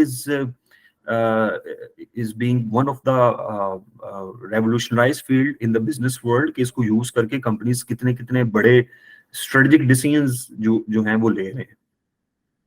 so इसके लिए अगेन वही बात, टेक्निक्स हैं, टूल्स हैं, जो कि शायद आप जब पढ़ना स्टार्ट करेंगे इस पे होपफुली मैं दस्ते साहब से रिक्वेस्ट करूंगा इसमें बकायदा, क्योंकि ये इंट्रोडक्टरी सेशन है, अगर इसमें फ्यूचर में आप लोगों को पाइथन के ऊपर, मशीन लर्निंग के ऊपर छोटे छोटे कोर्सेज ऑफर किए जाएं ताकि आप इन टूल्स को सीखना भी शुरू करें। सो डाटा साइंटिस्ट करते क्या है जी? कलेक्ट करते हैं डाटा को, प्रोसेस करते हैं और एनालाइज करते हैं और इसको इंटरप्रेट करते हैं। जबकि डाटा एनालिस्ट सिर्फ डाटा को कलेक्ट करेगा, प्रोसेस करेगा। डाटा एनालिस्ट का काम शायद एनालिसिस करना और इंटरप्रिटेशन करना नहीं होता, वो डोमेन नॉलेज के बंदे को पता होगा। और डोमेन नॉलेज के लोग, मैंने जैसे कहा कि अब वो चीजें ये सीखना उन्होंने शुरू कर दिया हुआ है। लोग पहले होते थे, पहले एमबीए लेट से फाइनेंस कर लिया, या आपने कोई लेट से चार्टर्ड मैनेजमेंट अकाउंटेंट के अंदर, आपने अकाउंटेंसी के अंदर या कॉस्टिंग के अंदर एक स्पेशलाइज काम कर लिया, जॉब्स तो मिल जाएंगी आपको फ्यूचर में। लेकिन प्रॉब्लम ये है कि आपने सारी बात एक ही पोजीशन पे तो नहीं ना रहना। आप अपने आप को कंपैटिटिव कैसे करेंगे जब आपको एडवांस टूल्स आते होंगे। आप अगर ये टूल्स को इसी टाइप पे सीख जाओगे ड्यूरिंग योर जर्नी ऑफ जो ग्रेजुएशन कर रहे हो, सो बिलीव मी, आपका जो कंपैटिटिव एडवांटेज है, जब आप रेडी होएंगे एज अ ग्रेजुएट, जब आप अपॉर्चुनिटीज को एक्सप्लोर करना शुरू करोगे, तो आपके पास इस फील्ड में बहुत सारी अपॉर्चुनिटीज नजर आएंगी, क्योंकि you know that AI, artificial intelligence जो है वो हर बिजनेस को, हर डोमेन जो है उसको वो टच कर रहा है। तो what is the process of business analysis, जरा क्विकली देख लें। इसमें डिस्कवर करना बिजनेस नीड क्या है। अब अगर if you talk about for example businesses में ये अच्छा यहाँ पे मैं एक वर्ड शायद शायद इसको मैंने उस तरह से डिस्क्राइब नहीं किया, लेकिन मैं अभी कर देखें, ये जो डेटा साइंस के अंदर जो बिजनेस के अंदर जो फील्ड इमर्ज हुई है ना, उसको बिजनेस एनालिटिक्स कहते हैं. So business analytics is the field that is coming from the data science. So businesses में as we discussed that इसमें marketing है, healthcare है, finance है, आपकी human resource management है, supply chain management है. So इसका जो पूरा एक overview अगर आप लेना चाहेंगे businesses के अंदर जो data science की field जो emerge कर रही है, जिसको मिला के हम business analytics कहते हैं, इसका process क्या है, ये चलती किस तरह से है. पहले तो आप डिस्कवर करते हो बिजनेस नीड को, कि उनको किसी बिजनेस में डाटा बिजनेस एनालिटिक्स की जरूरत क्यों पेश आई. अभी जैसे मैंने अभी रिसेंट एग्जांपल दिया कि कंपनी देखना चाहती है कि उसकी कौन सी प्रोडक्ट जो है वो ज्यादा सेल करेगी फ्यूचर में, तो ये नीड है, इसको ये एड्रेस करना चाह रहे हैं. या जस्ट इमेजिन दैट एक फॉर एग्जांपल कंपनी है, बहुत बड़ी कंपनी है, those are actually manufacturing, let's say textile company है, तो वहां पे कॉस्टिंग के कंट्रोल के मैकेनिज्म्स को उन्होंने डिप्लॉय करना है. तो कॉस्टिंग का डाटा तो होएगा ना आपका, डायरेक्ट मटेरियल का, डायरेक्ट लेबर फॉर जो ओवरहेड कॉस्ट है, उसकी सारी जो डिटेल्स हैं कॉस्टिंग की, वो आपके पास होएगी फॉर एग्जांपल. और लेट्स से आप ये जानना चाहते हैं कि हम इन ये जो कॉस्टिंग के जो पैरामीटर्स हैं, इसमें से हम by seeing the past behaviour of this data, क्या हम आइडेंटिफाई कर सकते हैं कि किसके अंदर हमने कॉस्ट ज्यादा सेव की, या डायरेक्ट लेबर की कॉस्ट जो पास्ट पैटर्न शो कर रही है वो क्या स्टैटिक है, फ्यूचर में कैसी होएगी, मटेरियल की जो कॉस्ट है वो कितनी एफिशिएंटली हमने मैनेज किया हुआ है, या फ्यूचर में कैसे करेगी. तो ये डाटा की बेस पे आप फ्यूचर को प्रिडिक्ट करोगे. तो अगेन यहाँ पे जो कॉस्टिंग का बंदा है वो शायद मशीन लर्निंग एल्गोरिथम सीख के अपने बिजनेसेस के अंदर कॉस्ट एफिशिएंसी को वो बढ़ा दे, जो कि कन्वेंशनली शायद इस एरिया में मे बी जो है वो अगर एक स्मॉल सेक्टर ऑर्गेनाइजेशन है, शायद वो ये टूल्स को ना यूज कर रही हो. तो ये दुनिया, ये कहने का मकसद इस एग्जांपल से ये है कि इसकी जरूरत हर बिजनेस में फ्यूचर में आपको नजर आएगी. डाटा साइंस जो है वो हर बिजनेस में लोगों को जरूरत पड़ेगी कि इससे हम ऐसे डिसीजंस ड्राइव करें जो कि पहले हम शायद उन चीजों को इग्नोर कर रहे थे. फिर उसके अगेंस्ट डाटा कलेक्ट किया जाए, उसको एनालाइज किया जाए, प्रिडिक्ट किया जाए, बेस्ट सॉल्यूशन को प्रपोज किया जाए और उसकी बेस पे डिसीजन लिया जाए, ताकि हम बिजनेसेस को ज्यादा प्रोडक्टिव बना सकें. अच्छा, इसमें नेक्स्ट जो है know the question would be कि इसके क्या क्या की एस्पेक्ट्स हो सकते हैं बिजनेस एनालिटिक्स के. इसमें डाटा कलेक्शन है, डाटा क्लीनिंग है, प्री प्रोसेसिंग है, डाटा एनालिसिस है, स्टैटिस्टिक्स, ये चीजें मैं पहले ही वैसे बता चुका हूँ. इसकी एक समराइज आपको एक फॉर्म में ये चीजें सारी की सारी नजर आएंगी. अच्छा, इसमें देखें एक जो स्किल है ना, ये जिसके अंदर डाटा कलेक्शन चले, शायद आप किसी कंपनी में हो तो अगर let's say ERP system diploid है, वहां से डाटा आपके पास आ रहा है, यहाँ पहले से सिस्टम एग्जिस्ट करते हैं, तो डाटा कलेक्शन का इशू नहीं है. आप वो सोशल मीडिया से कहीं से डाटा आ रहा है, तो डाटा के तो बहुत सारे जो है ना वो पॉइंट्स है ना जहां जहां से डाटा आप कलेक्ट कर रहे हो.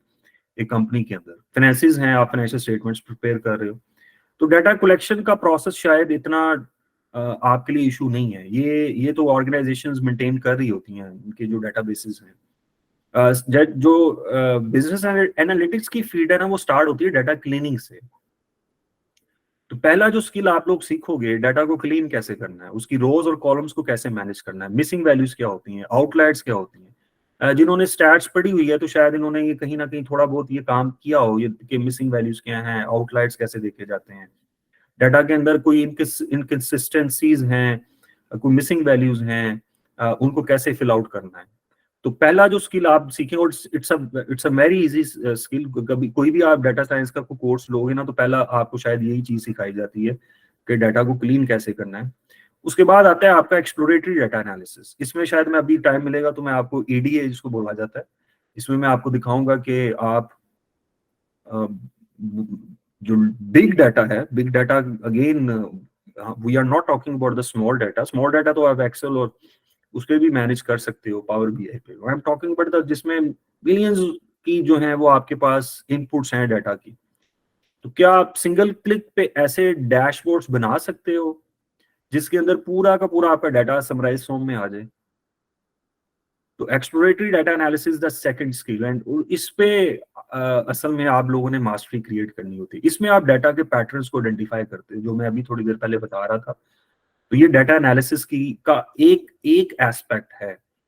आप डाटा को विजुअलाइज करते हो, उसमें से हिडन जो पैटर्न्स की बेस पे ट्रेंड्स जो हैं वो देखने की कोशिश करते हो।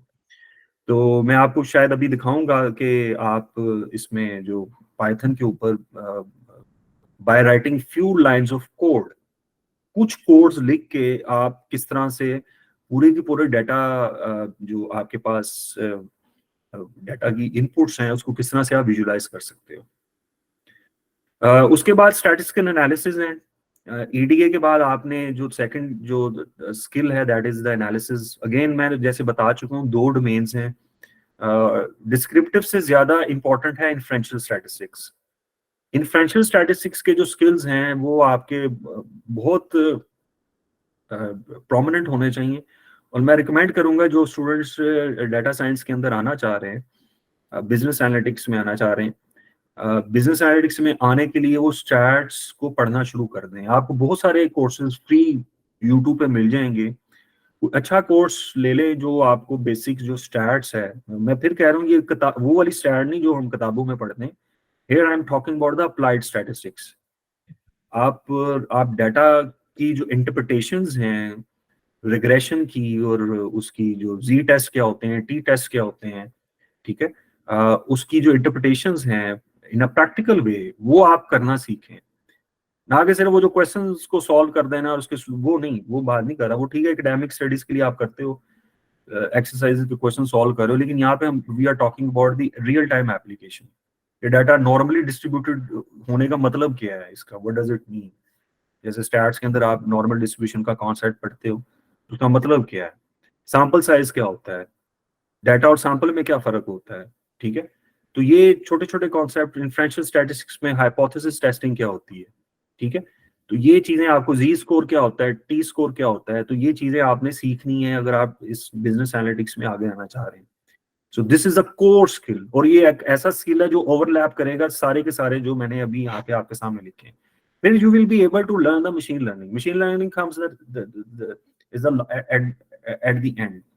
इसमें दो डोमेन्स हैं मशीन लर्निंग की, मैं यहाँ पे बता देता हूँ। एक सुपरवाइज्ड मशीन लर्निंग है और एक अनसुपरवाइज्ड मशीन लर्निंग है। सो जो मेरे यहाँ से बिजनेस एनालिटिक्स है वो ज्यादा काम सुपरवाइज्ड मशीन लर्निंग में होता है, जिसमें मैंने अभी एग्जांपल दी, जिसमें क्लस्टरिंग होती है। आप जो है फॉर एग्जांपल आपने एक प्रोडक्ट के सेगमेंट्स को अगर देखना चाह रहे हैं कि किस किस तरह के लोग हैं जो आपके प्रोडक्ट खरीद रहे हैं, तो अगर आप उसको क्लस्टर कर दें, it's one of the example of the machine learning algorithms जो कि यूज होते हैं इसके अंदर। अगेन इसकी डिटेल में मैं नहीं जा रहा क्योंकि it's a full fledge domain. ये बेसिक आइडिया देने की कोशिश कर रहा हूँ कि ये है क्या। ये मैं पहले डिस्कस कर चुका हूँ, और इसको if you want to take a screenshot of it, आप ले लें, इसको जरा डिटेल से पढ़ लीजिएगा। जिसमें जो सेंटर में देखें टूल्स एंड डाटा एनालिसिस, तो शायद आप एक्सेल और पावर बीआई पे कर सकते हो, लेकिन अगर आपने डाटा साइंस की फील्ड में जाना है, फिर यहाँ पे आपको you need to learn the deep learning, the machine learning and the Python. ये स्किल्स चाहिए। क्यों चाहिए उसकी मैंने रीजन बता दी है कि आपको जो एक्सेल है वो मशीन लर्निंग, या जो जो मैं अभी बात कर रहा था मशीन लर्निंग एल्गोरिदम्स जो है वो आप उसमें नहीं रन कर सकते। उसके लिए स्पेशलाइज्ड टूल्स हैं, वो सॉफ्टवेयर्स हैं जो आपको सीखने पड़ेंगे। Again this is one of the interesting field. अगर आपका पैशन है कि जो चीजें आपने पढ़ी हैं वो कहीं अप्लाई होती नजर आए इन डिजिटल वर्ल्ड, तो फिर आपको ये डोमेन आपके लिए काफी अट्रैक्टिव है।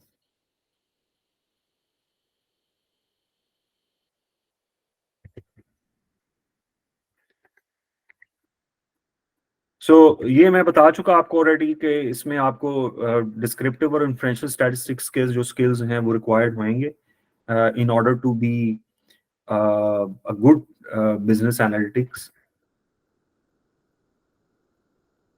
इसमें कुछ और एग्जांपल्स भी हैं जो शायद मैं पहले बता चुका हूँ आपसे, सो इसको क्विकली जरा देख लें। इसमें जो हैं, जो स्ट्रेटेजिक फाइनेंस की जो डोमेन है उसमें और कुछ मैंने लाइब्रेरीज, यहाँ पे नई चीज शायद आपको ये नजर आए, मैंने यहाँ पे कुछ लाइब्रेरीज लिख दी हैं। लाइब्रेरीज होती क्या हैं, पाइथन के अंदर ये अगेन जब आप इसका बेसिक कोर्स इसका स्टार्ट करेंगे और उसमें फिर ये चीजें आप सीखना शुरू करेंगे, ये स्ट्रीमलेट क्या है, ये पांडास लाइब्रेरीज क्या है, प्लॉटी लाइब्रेरी है, साइंस किट लाइब्रेरी है, ये डिफरेंट लाइब्रेरीज हैं जो हम पाइथन के अंदर यूज करते हैं in order to develop these programs. जैसे पर्सनल फाइनेंस का अगर कोई डैशबोर्ड बनाना चाहता है तो ये इसके पीछे जो आपको लाइब्रेरीज हैं वो ये चाहिए होंगी। स्टॉक मार्केट एनालिसिस करना है आपने, लोन एलिजिबिलिटी प्रिडिक्टर अगर बनाना चाहते हैं। अब यहाँ पे ये मैं बता रहा हूँ आपको, ये एप्लीकेशंस हैं, ये सॉफ्टवेयर समझ लें जो बनाए जा सकते हैं इसके अंदर पाइथन के अंदर। रिस्क मैनेजमेंट सिस्टम आप बनाना चाहते हो तो गेन पांडास है, साइपाई है, फाइनेंशियल फोरकास्टिंग मॉडल है कोई आप बनाना चाह रहे हो, कंपनीज के जो फ्यूचर्स के जो ज्यादातर फिजिबिलिटी एनालिसिस के अंदर भी यूज होती हैं ये टेक्निक्स। ये स्पेशली अगर कोई बिजनेस जो है वो अपना बिजनेस प्रपोजल लेके जाता है ना, जी हमने ये प्रोजेक्ट लगाना है और इस प्रोजेक्ट पे हमें इतना लोन चाहिए बैंक के पास, तो वहां पे फाइनेंशियल फोरकास्टिंग के लिए बिजनेसेस यूज करते हैं इन टूल्स को। लेकिन ये वो कन्वेंशनल मॉडल में नहीं बने होते, अगेन ये बड़े इंटरेक्टिव होते हैं। सो क्रेडिट स्कोरिंग मॉडल्स भी आप बना सकते हैं and there are many more. ये मैंने कुछ एग्जांपल्स दी हैं फाइनेंस के अंदर, so there are many more. Marketing analytics की फील्ड रिसेंटली बहुत ज्यादा इवॉल्व किया है इसने भी, और इसमें मैं बताना चाहूंगा अगेन, देखें पुरानी जो मार्केटिंग अगर आप देखें जो कन्वेंशनल अप्रोच थी मार्केटिंग की वो शायद अट्रैक्शन बेस्ड थी, कि आप शायद समझते थे कि जी अगर किसी प्रोडक्ट की सेल को इंक्रीज करना है ना for instance, so conventional thought process ये होता था कि ठीक है हम 4 Ps आपने सुने होंगे मार्केटिंग में अगर आपने पढ़ा है तो, 4 Ps को मैनिपुलेट कर दो, प्राइस अच्छी कर दो, प्रमोशन लगा दो उस पे, प्लेस प्रोडक्ट किसी तरह से कस्टमर तक पहुंच जाए तो शायद हम सेल को इंक्रीज कर लेंगे। लेकिन ये जो एआई या डाटा साइंस जब कनेक्ट हुई है आके मार्केटिंग के साथ तो एक रेवोल्यूशनराइज चेंज हुआ है। वो तरीके तो अपनी जगह आज भी आपको नजर आएंगे, लोग करते हैं, प्रमोशन लगाते हैं, डिस्काउंट्स ऑफर करते हैं, एडवर्टाइजमेंट करते हैं लोग, ये सारे काम कर रहे होते हैं बिजनेसेस। लेकिन एक जो फर्क इसने आगे डाला है ना, जो डाटा साइंस ने, वो ये फर्क डाला है कि ये लोगों के जो बिहेवियर्स के नीचे जो इमोशंस होते हैं ना, उसको भी अब जो डाटा साइंटिस्ट है वो सामने लेके आए, जो कि शायद पहले नहीं था, जिसमें एक फील्ड इमर्ज हुई है अगर कोई इंटरेस्टेड है, जिसको हम न्यूरो मार्केटिंग कहते हैं। आपको डिफरेंट ब्रांड्स के प्रोडक्ट्स जैसे पेप्सी और कोक सामने रखा जाए आपके, फॉर एग्जाम्पल पहले पेप्सी रखी गई आपके सामने, कोल्ड ड्रिंक, और आपके माइंड के अंदर जो 100 बिलियन न्यूरॉन्स हैं, एफआरएमए स्कैनर्स लगा के डाटा लिया जा रहा है कि अच्छा कौन से आपके न्यूरो सर्किट जो हैं वो ब्लिंक कर रहे हैं पेप्सी को देख के, कोई कोक दिखाई जा रही है, तो ये डाटा जो है आपके न्यूरॉन्स की जो मूवमेंट्स हैं आपके माइंड के अंदर, ये अब this is important data, you know that. अब आप बोल नहीं रहे, आप ना मार्केट में कहीं जाके प्रोडक्ट खरीद रहे हो, बल्कि बैठे बैठे आपको टेस्ट किया जा रहा है कि आपकी जो ब्रेन के अंदर जो मूवमेंट है वो किन न्यूरॉन्स की हो रही है। रेड कलर को देख के क्या ज्यादा स्पाइक करते हैं आपके न्यूरॉन्स, ब्लू को क्या रिस्पॉन्स आ रहा है। इस तरह से कंपनीज पैकेजिंग की अपनी प्रोडक्ट्स की पैकेजिंग करते हैं, अपने प्रोडक्ट्स को डिजाइन करते हैं, just taking that input of the data. ये साइकोमेट्रिक्स की तरफ दुनिया चली गई है, अब इमोशंस को स्टडी किया जा रहा है इंसानों के, और इमोशंस आपको बहुत सारे आजकल जो एड्स नजर आते हैं, आप शायद पिछले कोई 10 सालों से लोगों ने इन एड्स को ज्यादा चलाना शुरू किया जिसमें इमोशनल क्वोशंट को क्रिएट किया जाता है। फॉर एग्जाम्पल आपको ऐसे एडवर्टाइजमेंट दिखाए जाते हैं कि जी आप अगर हमारी प्रोडक्ट परचेज करेंगे ना तो आप किसी यतीम बच्चे को भी हम उसमें से 20% अपनी प्रोडक्ट का रेवेन्यू जो है ना वो दे रहे हैं, ताकि वो जो मार्जिनलाइज लोग हैं उनकी एजुकेशन जो है वो होए। तो जरा नोट करो, ये इमोशंस को किसी ने तो स्टडी किया ना कि जी, तो ये इमोशनल जो इंटेलिजेंस है जो मार्केटिंग के डोमेन के अंदर ये मर्ज किया है, again this is coming from the data science, जो कि आपके इमोशंस को स्टडी कर रहे हैं और उसके अंदर से पैटर्न्स को डिटेक्ट करके they are trying to identify that product को किस तरह से हम उसकी सेल्स को मैक्सिमाइज कर सकते हैं।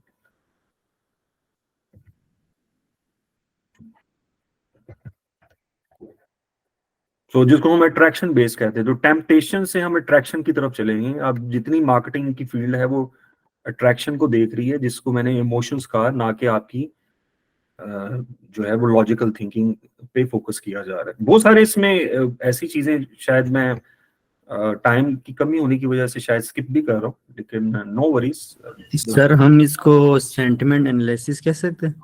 जी जी वही है, this is the same, you are right. अच्छा, इसमें कुछ मैं अभी एचआर के अंदर भी बताऊंगा, ह्यूमन रिसोर्स मैनेजमेंट की फील्ड में, क्योंकि हम एप्लीकेशन देख रहे हैं बिजनेस वर्ल्ड में।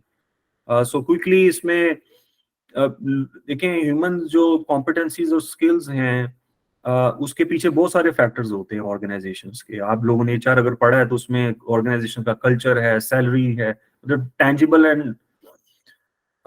नॉन टेंजिबल जो रिवॉर्ड सिस्टम है वो ह्यूमंस के जो परफॉर्मेंस को जो है वो डायरेक्टली इनडायरेक्टली इफेक्ट कर रहे होते हैं। अब ऐसे आपके पास डाटा एनालिसिस के टूल्स हैं कि आप एम्प्लॉयज के जो बिहेवियर्स हैं उनको प्रिडिक्ट कर सकते हो एफिशिएंटली और इफेक्टिवली कि कौन से ऐसे फैक्टर्स हैं जिसकी वजह से लोग जो है वो ज्यादा प्रोडक्टिव हो जाते हैं। For example, human resource management का काम है कि हम लोगों की परफॉर्मेंस को कैसे मैक्सिमाइज कर सकते हैं।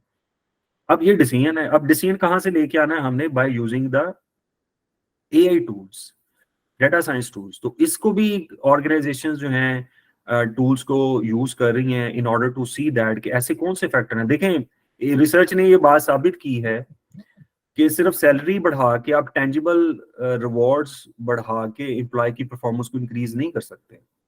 शायद ये हमारे माइंड में है कि हम सैलरीज या मटेरियल रिवॉर्ड्स को इनहेंस कर देंगे, लोग परफॉर्मेंस में भी ऊपर चले जाएंगे। ऐसा नहीं होता, एक हद तक होता है, एक टाइम के बाद परफॉर्मेंस डिक्रीज होना शुरू हो जाती है। अब इस तरह के जो पैटर्न्स हैं वो कहाँ से मिलेंगे आपको? अगेन इमेजिन करो एक कंपनी जहाँ पे हजारों एम्प्लॉयज काम कर रहे हैं, तो वहां पे आपको ये इंफॉर्मेशन जो है वो शायद डाटा में से एक्सट्रैक्ट करनी पड़ेगी। सो this is how again you can apply these concepts. तो इसके लिए फिर जो ऑर्गेनाइजेशंस हैं वो डैशबोर्ड्स बनवाती हैं, परफॉर्मेंस मैनेजमेंट के डैशबोर्ड्स नजर आते हैं। रिक्रूटमेंट की फील्ड के अंदर एआई के टूल्स को यूज किया जा रहा है in order to identify the most potential candidates for a particular position which a company is offering. Companies ने filters लगाए होते हैं, AI एल्गोरिदम चल रहे होते हैं, वो ऑटोमेटिकली वही लोग रिक्रूट जो हैं वो उस प्रोसेस से स्क्रीन आउट होके आते हैं जिनको कंपनी एक्चुअली में हायर करना चाहती है। सो वर्क प्लेस डैशबोर्ड नजर आएंगे, टैलेंट मैनेजमेंट डैशबोर्ड नजर आएंगे ऑर्गेनाइजेशंस के अंदर। तो ये इसके प्रैक्टिकल एग्जांपल्स हैं जो कि you can C in the real world.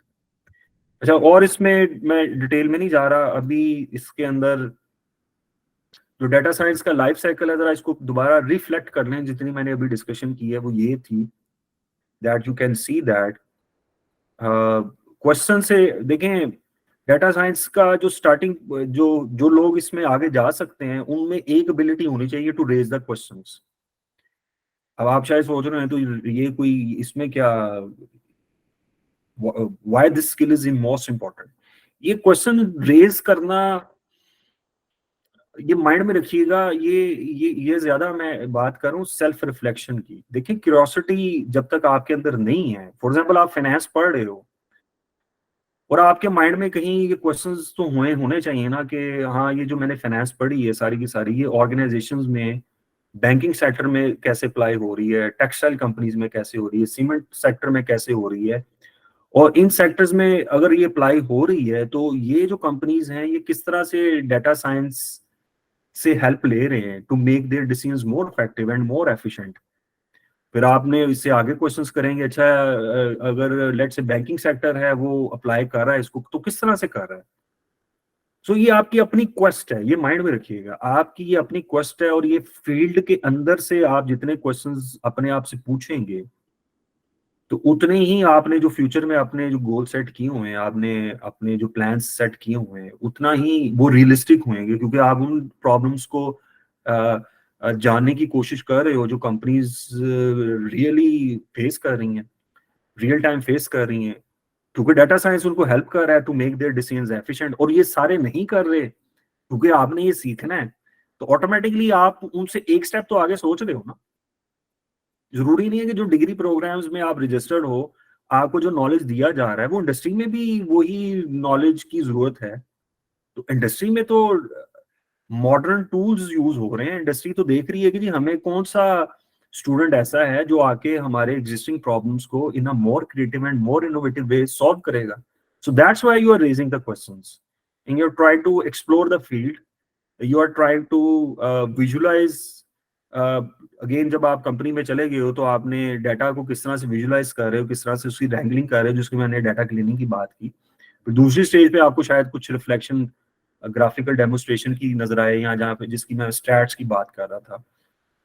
आपने डाटा पे एनालिसिस परफॉर्म करके उसमें से डिफरेंट जो इमर्जिंग पैटर्न्स हैं उसको आइडेंटिफाई कर रहे हो, जो कि पहले हिडन था। ये माइंड में रखें, ये पहले नहीं था पता। आपने डाटा के बिहेवियर्स को ग्राफ्स के थ्रू देख लिया जो कि शायद पहले आपके हिडन थे। तो अनसीन को सीन कर दिया आपने, कुछ छुपी हुई चीज थी उसमें से एक ऐसा पैटर्न निकाल दिया जिसको यूज करके कंपनी एक स्टेप आगे चली जाएगी।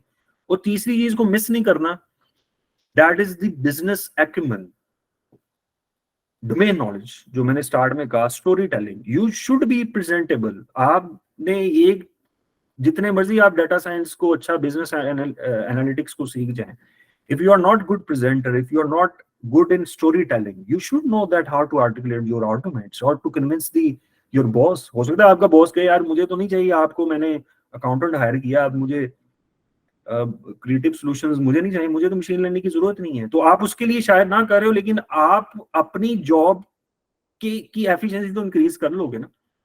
So one of my friend जो बैंक में जॉब करता है, मैं अक्सर उसकी एग्जांपल देता हूँ। वो किसी भी ब्रांच में जब जाता है ना, तो वो मैसी ब्रांच होती है, हमें कोई भी चीज ऑर्गेनाइज नहीं होती। वो जाते सारी उससे तो कोई डिमांड नहीं कर रहा उसका बॉस के जी आप ये टूल्स को अप्लाई करो।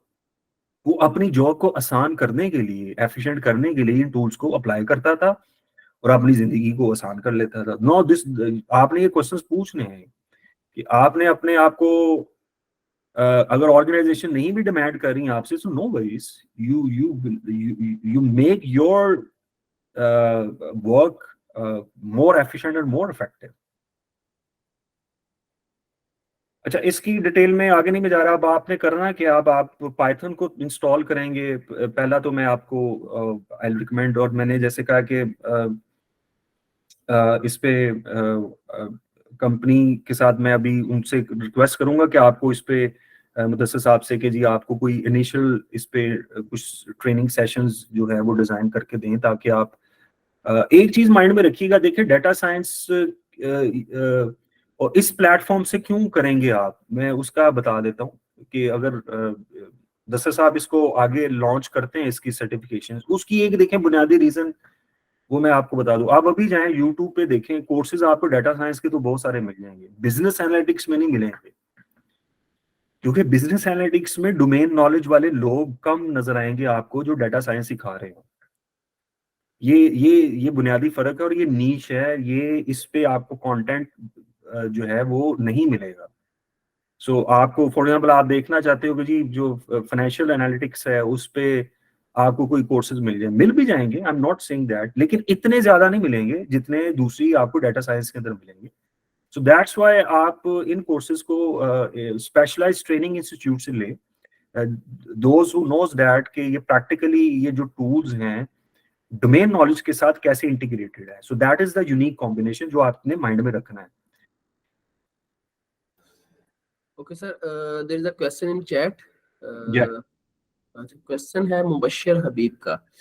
Sir, how can we start learning data science? तो थोड़ा सा अगर आप, क्योंकि आप एक्सप्लेन कर चुके हैं, मगर आप स्टेप बाय स्टेप अगर बच्चों को थोड़ा सा गाइड कर देना इसके ऊपर जो असल में मैं उसी तरफ आ गया था।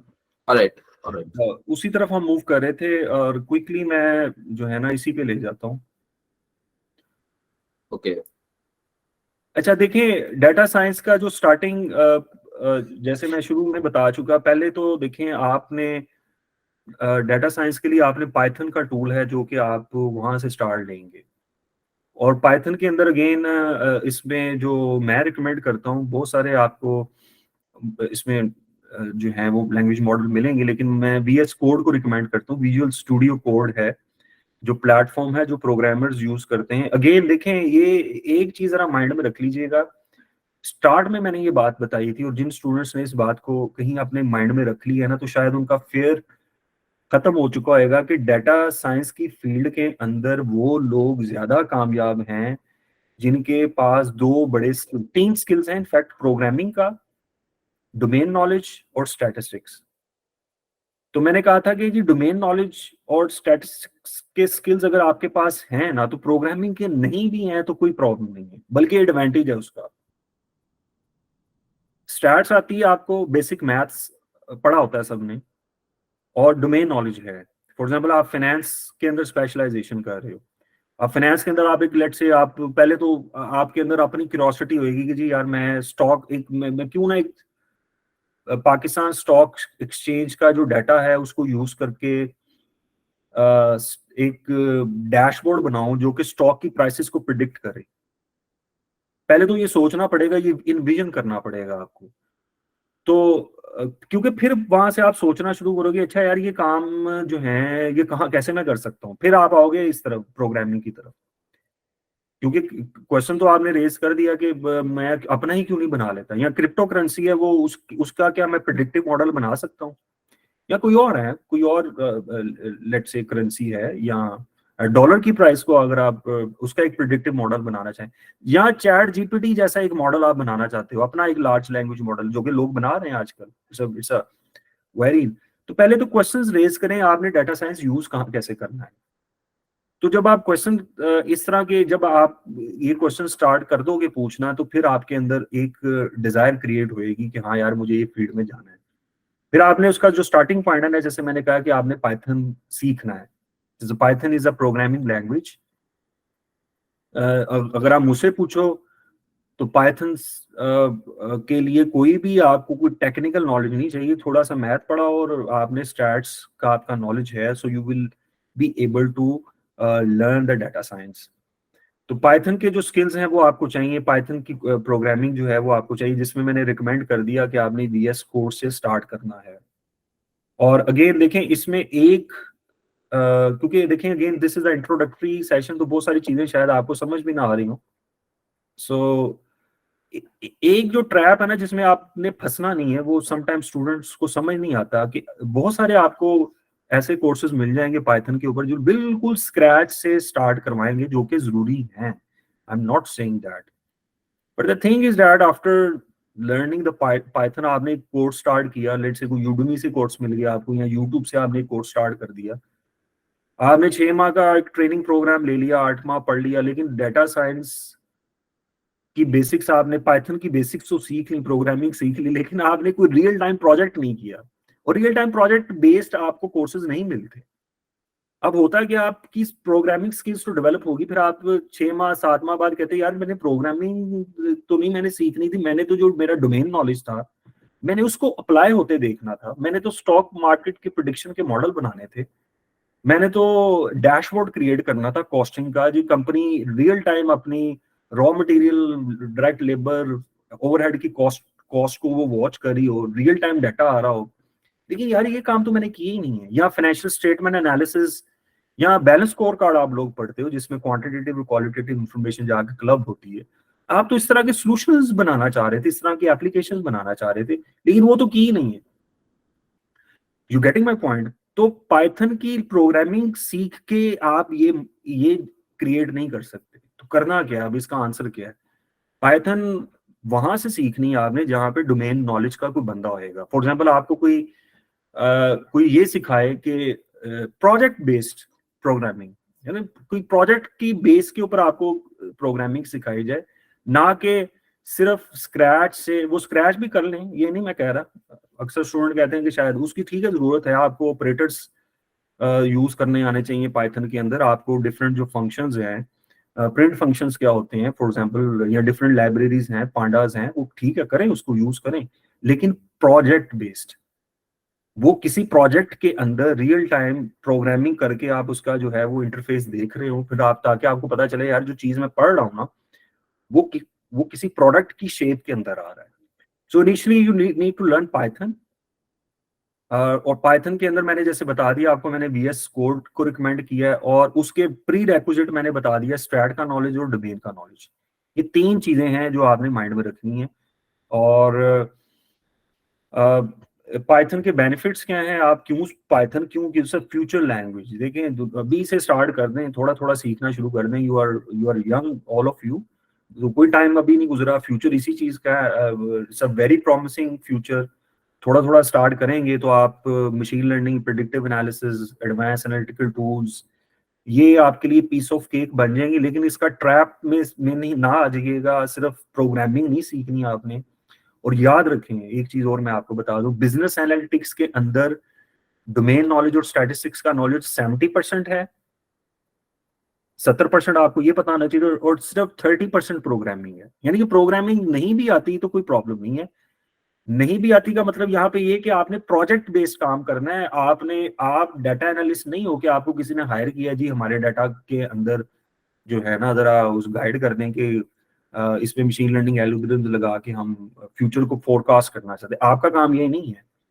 आप सोल्यूशन ओरिएंटेड अप्रोच पे जाओगे एज अ बिजनेस ग्रेजुएट्स, ठीक है। तो ये जरा माइंड में रखिएगा। So these difference are really important, जो शायद आप को बहुत कम जगहों पे ये चीजों की क्लैरिटी होती शायद नजर आए।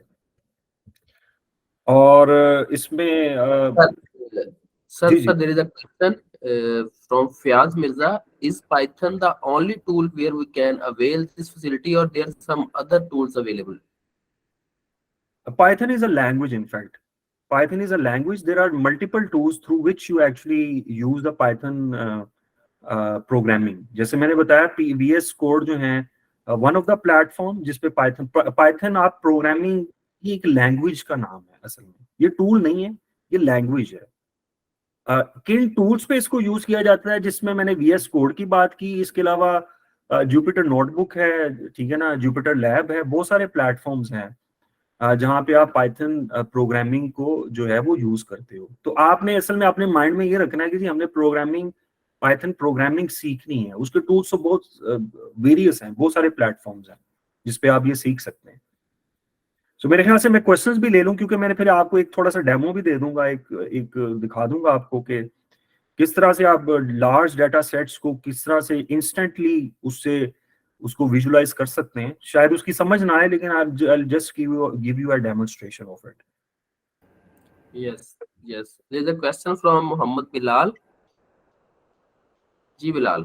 अस्सलाम वालेकुम, आई am a front end developer actually. तो मेरा सवाल ये था कि for the Python use backend के लिए आप कौन सा टूल बेस्ट समझते हैं? कि as I am a React developer तो I use Node JS and Express JS, तो पाइथन के लिए कौन सा बैकएंड टूल आप समझते हैं तो बेटर होगा? बैकएंड टूल से मीनिंग आपका, सॉरी? यानी कि आप एपीआई जो आप बना जनरेट करते हो, फॉर द पाइथन आप क्या यूज प्रेफर करेंगे आप? बैकएंड के लिए तो मैं VS कोड को रिकमेंड करूंगा। So that is the starting point, though this is used by the professionals. लेकिन क्योंकि जब आपने सीखना है तो आप फिर उस चीज को सीखें जो कि टेस्टेड है, और दुनिया के सारे जो बड़े बड़े प्रोग्रामर्स हैं जिस टूल को यूज कर रहे हैं। So I highly recommend. हालांकि इसके अलावा आप जुपिटर नोटबुक के ऊपर भी जाके आप वो काम कर सकते हैं। And again there are many other ways through which you actually use the Python programming, but my recommendation is that अगर इसका कोई हम ट्रेनिंग वो करवाते हैं, कोई सर्टिफिकेट, तो शायद इस पे हम VS कोड के ऊपर ही आएंगे हम लोग।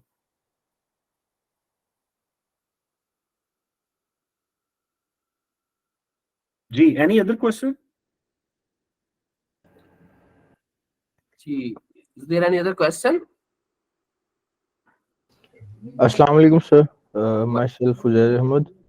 I want to ask you something about I'm studying in ICMA Pakistan. How could we gain knowledge about data science in our field, like accounting and finance? Like something about if we learn Python, how can we use?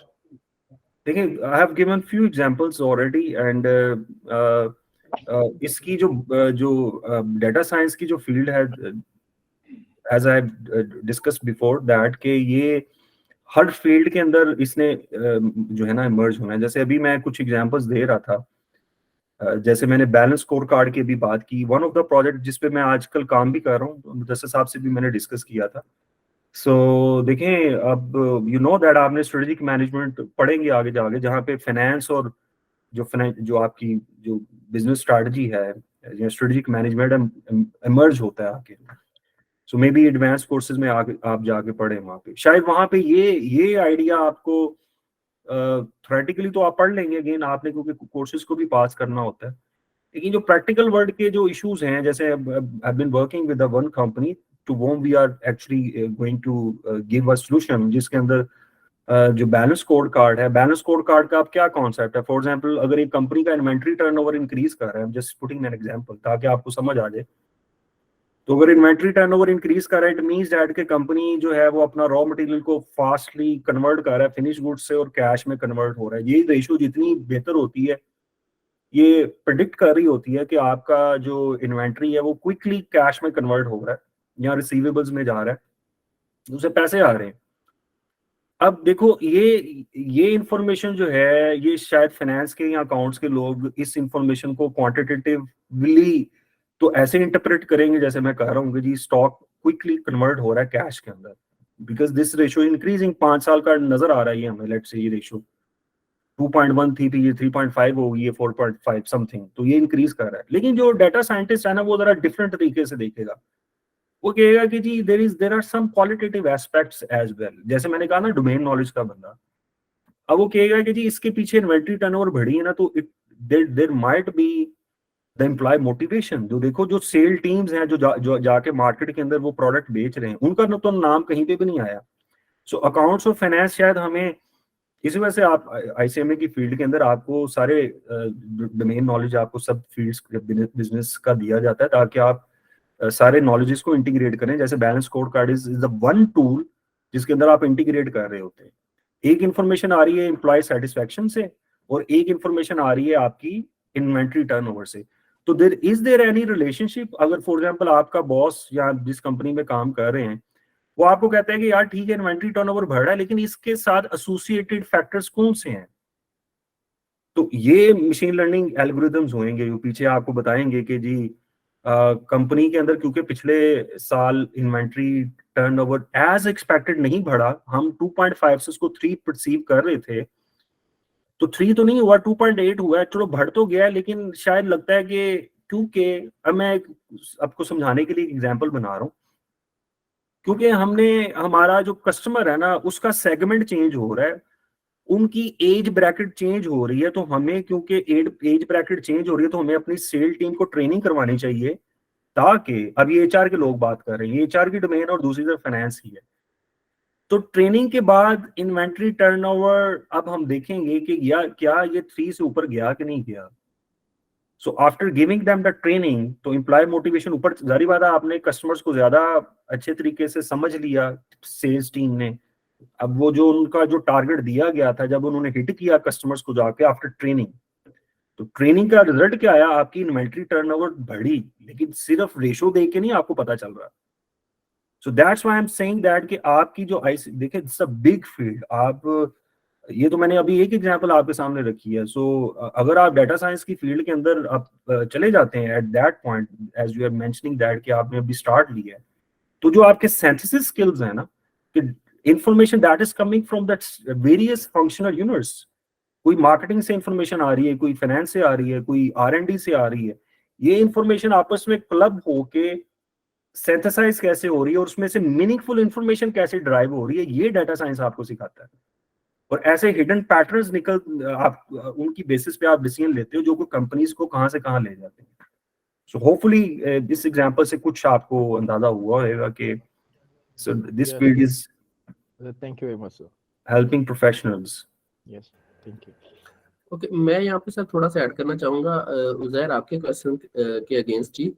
Normally जिस qualification में आप हैं, आप basically business leadership positions के ऊपर या organisation में आप मैनेजरियल पोजीशंस के ऊपर काम करोगे, और डेफिनेटली जब आप मैनेजरियल पोजीशंस पे काम करते हैं तो आपने बहुत सारे डिसीजंस लेने होते हैं, रिसोर्सेज की एलोकेशंस करनी होती है, ठीक है। वो करंट सिचुएशन से रिलेटेड भी हो सकती हैं, वो फ्यूचर जो बेसिकली सिचुएशंस क्रिएट हो सकती हैं, जो सिनेरियोज बिल्ड हो सकते हैं, वो डिसीजन उनसे रिलेटेड भी होते हैं।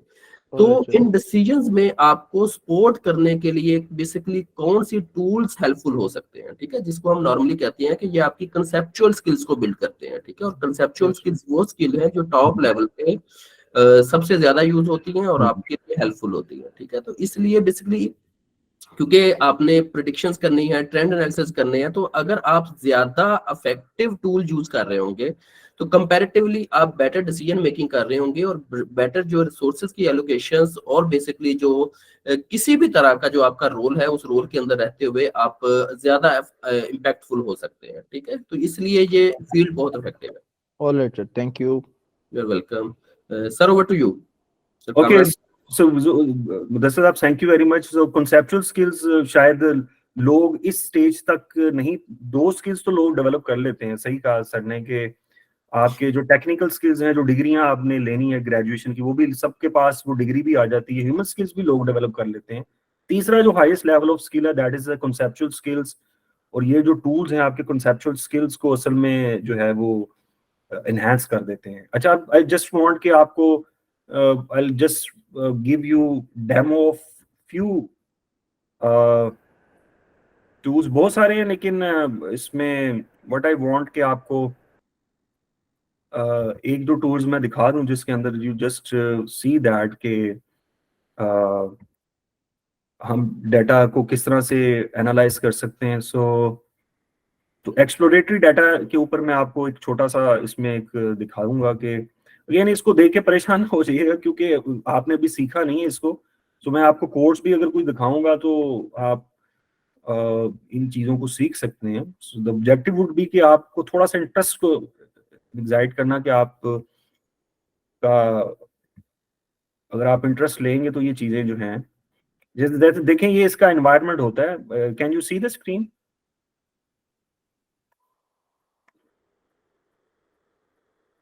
यस। सो ये VS कोड का एनवायरनमेंट है। जब आप सीखेंगे तो this is how you can actually right the code. ये पूरा मैंने एक यहाँ पे एक छोटा सा प्रोग्राम डिजाइन किया है। ये करेगा क्या, इसकी डिटेल में अगेन मैं नहीं जा रहा। ये देखने में शायद आपको कोई रॉकेट साइंस नजर आए, लेकिन जब आप इसको सीख लेंगे तो ये कोई इतना मुश्किल काम नहीं है। आप स्टेप बाय स्टेप जब जाएंगे so it will be very easy. तो ये इसका बैकएंड है जिसमें मैंने बताया कि ये VS कोड यूज हो रहा है और इसमें ये डिफरेंट लाइब्रेरीज आपको नजर आ रही होंगी जो कि इसके अंदर वर्क कर रही हैं। तो असल चीज मैं इसका जो ग्राफिकल यूजर इंटरफेस है ना वो दिखाता हूँ। ये जो कोडिंग की गई है इसका जो आउटकम है ना वो जरा देखिएगा। और ये मैंने EDA किया हुआ है, एक्सप्लोरेटरी डाटा एनालिसिस, और मैंने ये खुद एप्लीकेशन बनाई है। तो इस तरह की एप्लीकेशंस इससे भी बहुत बेहतर, ये तो मैंने सिर्फ टेस्टिंग के लिए दिखाई है, बहुत इंटरेक्टिव, बहुत सारा इसमें ग्राफिक्स को लेके आके आप ये एप्लीकेशंस को डिजाइन कर सकते हैं। और किसी भी बिजनेस के अंदर आप बैठे हुए और आप इस तरह के टूल्स को यूज अगर करेंगे तो just let me show you. इसमें मुझे इसका एनवायरनमेंट चलाना पड़ेगा। सो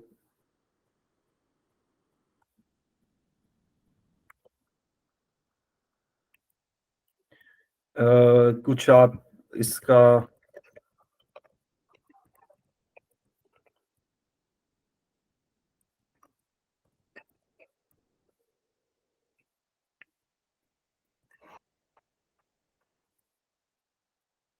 इसमें एक स्ट्रीमलेट लाइब्रेरी है जो कि आपका GUI ग्राफिकल यूजर इंटरफेस में चीज़ों को ले जाता है। So let me share the screen once again. ये मुझे ले गया वहाँ पे और यहाँ से आप देखेंगे कि यस, तो देखें ये एक छोटा सा टूल है गेम। अब देखें ये आप can you see the screen? Yes, sir. ये एक छोटी सी ऐप आपको नजर आ रही है। अब देखो इस ऐप का फायदा पता क्या है, आप basic EDA data exploratory data analysis कर सकते हो। देखें यहाँ पे मैंने एक टैब बना दिया है, इसमें कोई भी फाइल ले आओ इसके अंदर और इसमें ठीक है मैंने लिमिट लगा दी है 200 MB पर फाइल हो सकती है, लेकिन 200 MB is a huge, you know that. तो आप कोई भी अपने सिस्टम से, कंप्यूटर से, आप किसी लेट से कंपनी में जॉब कर रहे हो और वहां पे एक्सेल में तो हर कंपनी ने डाटा मेंटेन किया होता है। अब आप बैठे बैठे डाटा को सेंस करना चाहते हो तो आप उस डाटा फाइल को इस एप्लीकेशन के अंदर इजीली लेके आ सकते हो। अब यहाँ पे मैं कोई सा भी डाटा ले लेता हूँ जस्ट टू शो यू। चलिए ये ले। सो जैसे ही मैंने इसको अपलोड किया तो ये कुछ टाइम लेगा इसको प्रोसेस करने में। और देखें यहाँ पे मैंने एक दिया हुआ टैब परफॉर्म ईडीए, नजर आ रहा है सबको? परफॉर्म ईडीए, ये अभी मैंने इसको कोई ज्यादा ग्राफिकली नहीं बनाया, लेकिन आपको सिर्फ मैं दिखा रहा हूँ कि इस तरह से हम इससे काम ले सकते हैं, इस तरह की छोटी छोटी एप्लीकेशंस बना के बड़े बड़े काम ले सकते हैं। देखिए मैंने जैसे ही इस डाटा फाइल के ऊपर ईडीए रन किया ना, तो देखो डाटा की वो मीन वैल्यू दे रहा है, स्टैंडर्ड डेविएशन बता रहा है, इस डाटा में मिनिमम वैल्यू क्या, और इस डाटा के अंदर वैल्यू आपको नजर भी आ रहा है कि इसमें मैरिटल स्टेटस है, जेंडर है, एम्प्लॉय सेटिस्फैक्शन का डाटा एक कॉलम नजर आ रहा है, परफॉर्मेंस का नजर आ रहा है, डाइवर्सिटी का आपको एक कॉलम नजर आ रहा है या वेरिएबल नजर आ रहा है। तो जैसे मैंने ईडीए किया, इसने एक सिंगल क्लिक पे पूरे डाटा का बिहेवियर मुझे शो कर दिया कि इस डाटा की एवरेज वैल्यू क्या है, स्टैंडर्ड डेविएशन क्या है, इसकी मिनिमम वैल्यू क्या है, एंड सो फोर्थ। अब फिर इसके बाद आप इससे और भी यहाँ से काम ले सकते हैं। जैसे मैं इसको कहता हूँ कि जी इसके लेट से इसका एनालिसिस कर दो। एक में हम ले लेते हैं डिपार्टमेंट्स लेट से, क्योंकि इसमें डाटा जो पड़ा हुआ है वो आपके पास कुछ भी हो सकता है। इसमें हम करते हैं डिपार्टमेंट आईडी, एंड दूसरा एक और वेरिएबल ले लेते हैं, परफॉर्मेंस ले लेते हैं जी, किस डिपार्टमेंट की परफॉर्मेंस जो है ना वो आपको नजर आती है। तो इन दो वैल्यूज को हम इसका विजुअल एनालिसिस करना चाहते हैं। लेट्स से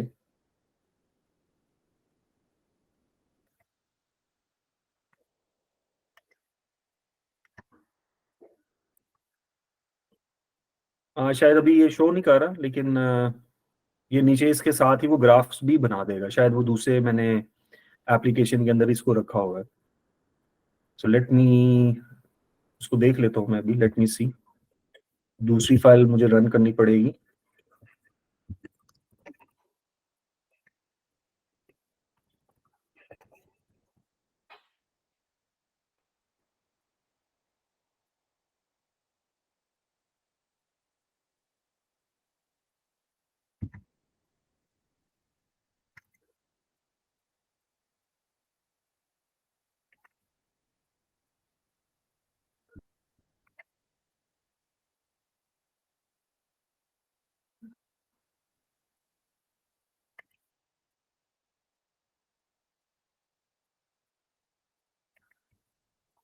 इसमें नॉर्मलीज आ सकती हैं ये, क्योंकि इट्स जब आप इसको यूज करेंगे गेन किसी फर्स्ट गो में तो आप इसको कंप्लीट नहीं कर लेंगे, लेकिन इसका मकसद बेसिक यही था कि मैं आपको एक थोड़ा सा इसका ओवरव्यू दे दूं कि ये किस तरह से ये जो है एप्लीकेशन जो है वो रन होती है। लेकिन यहाँ पर ठीक है, मैंने अभी आपको ईडीए का एक बेसिक आपको उसका डेमोन्स्ट्रेशन दिया कि आप इसके नीचे आपको डिफरेंट ग्राफ्स नजर आएंगे। समटाइम कुछ एप्लीकेशंस इसमें नहीं रन होती, लेकिन यू कैन विजुअलाइज दैट कि आप पाई चार्ट्स बनवाना चाहते हो, हिस्टोग्राम्स हैं, रिग्रेशन एनालिसिस हैं, तो वो टैब्स बना के आप पूरा का पूरा जो है अपने डाटा के अंदर जो है वो डिफरेंट किस्म के एनालिसिस है वो परफॉर्म कर सकते हैं। अच्छा, इसमें मैं आपको दिखा भी देता हूँ, एक मेरे पास उसकी क्योंकि पड़ी भी हुई है इसकी एक आउटपुट फाइल, वहां से भी मैं आपको दिखा देता हूँ। Let me share the screen. Ji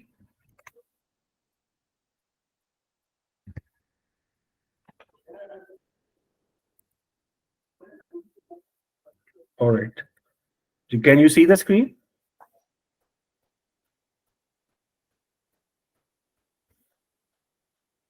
yes. अच्छा, आप देखिए ये मैंने पांडा प्रोफाइलिंग रिपोर्ट एक बनाई है, इसके अंदर भी देख ले कि एक्सेल की फाइल पीछे चल रही है। अब वो देखें वो जीयूआई ग्राफिकल यूजर इंटरफेस इसका दे रहा है। अब देखें ये कितना एक ही फाइल के अंदर पूरी जो एक्सेल की फाइल है वो कैसे आप एक गो में उसको एनालिसिस कर सकते हो। जरा चेक करें, डाटा स्टैटिस्टिक्स वो बता रहा है कि कितने वेरिएबल्स है इस फाइल के अंदर, कितनी मिसिंग सेल्स हैं, कितनी डुप्लीकेट रोज हैं वो जीरो शो कर रहा है, टेक्स्ट कितना है, न्यूमेरिकल डाटा कितना है, कैटेगोरिकल डाटा कितना है, बुलियंस कितने हैं, वेरिएबल्स की एक टाइप होती है। तो देखें उसने एक ही गो में पूरा का पूरा डाटा, आप पीछे चाहे वो लाखों इनपुट्स पड़ी हुई हैं आपके पास, तो एक ही गो में ये इसको व्यू कर रहा है। फिर आगे देखें, आपके पास वेरिएबल्स की पूरी लिस्ट आ रही है, आप इसके जो भी वेरिएबल्स आप सिलेक्ट करेंगे, लेट्स से आप मैरिटल स्टेटस सिलेक्ट करते हैं, देखिए उसके इंटरेक्टिव ग्राफ्स बना रहा है ऑटोमेटिकली। नजर आ रहे हैं जी सबको? आप सैलरी का रिकॉर्ड देखें, सैलरी को मैंने जैसे क्लिक किया तो देखें वो साथ नीचे जो विजुअल्स हैं वो चेंज हो रहे हैं, पूरा सैलरी का जो एनालिसिस है वो करके आपको दिखा रहा है इन वन क्लिक। और नीचे देखें वो आप फॉर एग्जांपल देखना चाहते हो सैलरी का क्या, लेट्स से कि यहाँ हम करते हैं कोई भी दो वेरिएबल्स ले लो, क्या एब्सेंस का रिलेशनशिप है इसके साथ सैलरी के साथ, लेट्स से क्या ज्यादा छुट्टियां करने वाले लोगों की सैलरी कम होती कि ज्यादा होती, तो एक ही गो में आप इस तरह के एनालिसिस परफॉर्म कर सकते हैं।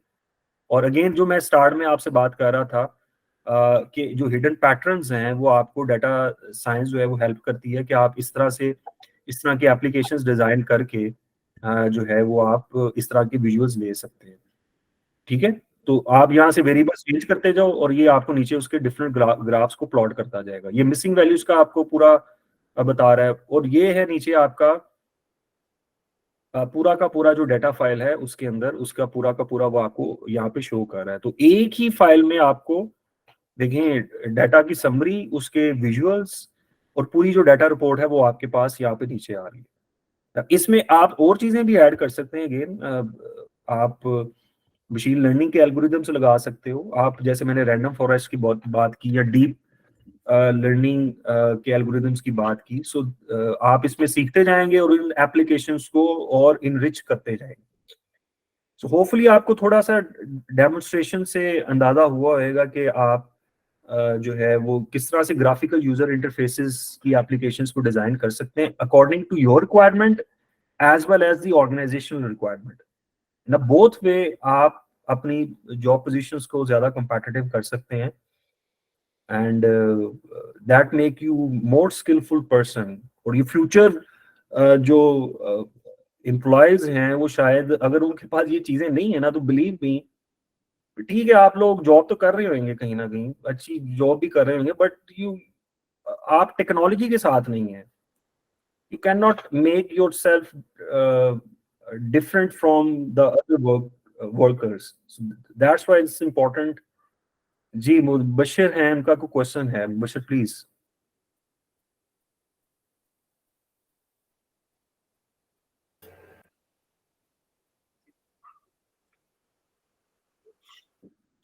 जी Mubashir, do you have any question?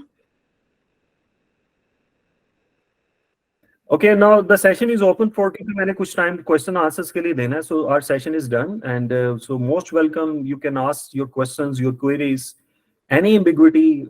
I can understand इतने शॉर्ट सेशन में इतना बड़ा एरिया कवर करना मुश्किल होता है, लेकिन मैंने ट्राई किया कि आपको इसका कुछ ग्लिम्स दे दूं, ये डाटा साइंस की फील्ड है क्या और आपके लिए इसमें क्या अपॉर्चुनिटीज हैं फ्यूचर में। जी इब्राहिम। जी अस्सलाम वालेकुम सर। जी भाई। सर मैंने पूछना ये था कि ये जो आपने हमें वेबसाइट बताई, वेबसाइट या जो भी था ये प्लेटफॉर्म डेटा साइंस से रिलेटेड, मैंने एक और भी सॉफ्टवेयर यूज किया हुआ है जिससे हमारी स्किल सेट बन गई है, IBM SPSS के नाम से।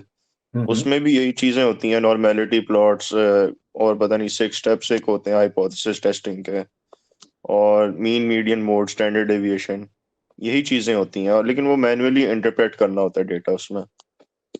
देखिए ये बड़ा वैलिड क्वेश्चन और ये बार बार आपके माइंड में आएगा, इब्राहिम ने जो क्वेश्चन पूछा ना। देखिए ये जो मैंने अभी आपके सामने ये काम किया है, ये आप कहेंगे सर ये तो SPSS में भी हो जाता है, बहुत सारे एक्सेल में भी हो जाता है ये काम, लेकिन the point data science related नहीं है ना SPSS। हाँ देखिए जो ये टूल्स है ना, मेरी रिसर्च अगर आप देखें, मैंने उसमें अगर आप मेरी गूगल जो स्कॉलरी प्रोफाइल पे जाएंगे, मेरी जितनी रिसर्च है वो हम यहाँ तो देखें, इसमें बहुत सारे टूल्स हैं। अगर आप आर्ट लैंग्वेज भी उसको भी माइंड में रखिएगा, डाटा साइंस के अंदर जो है वो आर्ट लैंग्वेज ही असल में पाइथन के अंदर भी वही तकरीबन वही यूज हो रही है। लेकिन जब हम प्रोग्रामिंग की बात करते हैं ना, प्रोग्रामिंग का मतलब ये है कि डाटा, देखें SPSS में आप मशीन लर्निंग एल्गोरिदम्स को अप्लाई नहीं कर सकते। आप बेसिक रिग्रेशंस के एनालिसिस, मीडिएशन, मॉडरेशन के रिजल्ट्स ले सकते हैं, उनको एनालाइज कर सकते हैं। अगेन उस डाटा का जो कैपेसिटी है, जैसे आप सर्वे डाटा की शायद बात कर रहे हैं, तो SPSS शायद सर्वे डाटा के लिए बड़ा अच्छा है या स्मॉल डाटा सेट्स के लिए। अब जैसे इमेजिन करो कि आपने अब एक बड़ी कंपनी में चले जाते हो, जहाँ पे let's say Procter and Gamble, किसी मल्टीनेशनल कंपनी में चले जाते हो, वहां पे जो सॉल्यूशंस आपने बनाने हैं ना, वो एक्सेल से बियॉन्ड है। और शायद एक्सेल भी कर ले, I am not saying that, चाहे पावर BI से भी आप कर ले। The thing which I am trying to tell you, ये जो ग्राफिकल यूजर इंटरफेस है, ये तो एक ग्लिम्स है ना, कि चलो ये 3 काम ये कर रहा है, लेकिन मैंने अभी साथ बोला कि इसमें आप मशीन लर्निंग के एल्गोरिदम्स को भी लगा सकते हो, आप कस्टमाइज कर सकते हो, आप अपनी रिक्वायरमेंट के हिसाब से इसको डिजाइन कर सकते हो, जो कि SPSS या जो कस्टमाइज सॉफ्ट या एक्सेल है या पावर BI है, उसमें आपकी जो आपके पास जो कैपेसिटी है वो लिमिटेड है। क्योंकि AI में अगर आपने फ्यूचर में जाना है, सो that's why it's really important कि आप ये स्किल डेवलप करें। जैसे फॉर एग्जांपल मैं एक छोटी सी आपको बताता हूँ इब्राहिम, कि मैंने अभी अपने कुछ स्टूडेंट्स को ना ये लार्ज लैंग्वेज मॉडल्स आपने सुने होंगे, जैसे ChatGPT है। आपको पता है अब दुनिया में जो बिजनेसेस हैं वो ट्रांसफॉर्म हो रहे हैं। वो कहते हैं कि जैसे ChatGPT के ऊपर डाटा आप उससे बात करते हो, तो वो ह्यूमन वे में आपके साथ इंटरेक्ट करता है।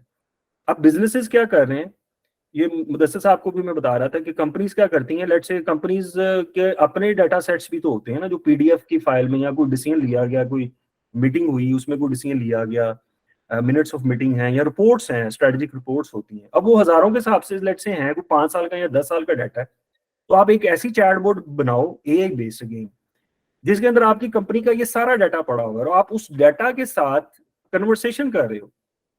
जैसे ChatGPT, आप कहते हो जी फलानी डेट को 2015 में जनवरी 5 में हमने क्या डिसीजन लिया था सेल्स बजट के हवाले से। एक तरीकाकार तो ये मैनुअल है, आप जाओ पहले डाटा की फाइल ओपन करो, फिर उसमें इतनी सैकड़ों फाइल में से एक फाइल ओपन करो, फिर उसमें से नीचे स्क्रॉल डाउन करो PDF फाइल को, उसमें जाके पढ़ो जी क्या डिसीजन था। So now the large language model is being implemented at organizational level, के कंपनीज अपने डाटा के ऊपर ट्रेन करें इन लैंग्वेज मॉडल्स को, और जिससे डिसीजन। अब जरा इमेजिन करो आप अपने ही डाटा के साथ बात कर रहे हो। एक परप्लेक्सिटी है वेबसाइट perplexity.ai, इसको यूज कीजिएगा। इसमें आप PDF की फाइल अपनी ले जाओ, अपलोड करो और उस बुक के साथ या उन नोट्स के साथ कन्वर्सेशन स्टार्ट कर दो। किसी ने यूज किया वैसे परप्लेक्सिटी? अभी ट्राई करो। सर सुना हुआ है but I haven't used it. करें, उसको यूज करें। आप कोई भी उसको फाइल दो और उसके साथ कन्वर्सेशन स्टार्ट कर दो। आप बुक अपलोड करो, को बताओ जी मुझे इस बुक की समरी बता दो, इसमें मोस्ट इंपॉर्टेंट क्रिटिकल क्वेश्चंस कौन से एड्रेस हुए हैं, इसमें एग्जांपल कौन कौन सी इस चैप्टर में या बुक में यूज हुई हैं, मुझे आसान लफ्जों में समझा दो। तो वो आपको हर तरह से उस बुक को, आप जैसे किसी ट्विटर के साथ बात कर रहे हो, तो आप किसी लार्ज लैंग्वेज मॉडल के थ्रू अगर कन्वर्सेशन करोगे, सो this is the future now. So this is the one example. So this is how the companies are actually building the unique solutions. So Ibrahim, we are talking about the creative solutions जो कि companies AI को use करके बना सकते। That is one of the example.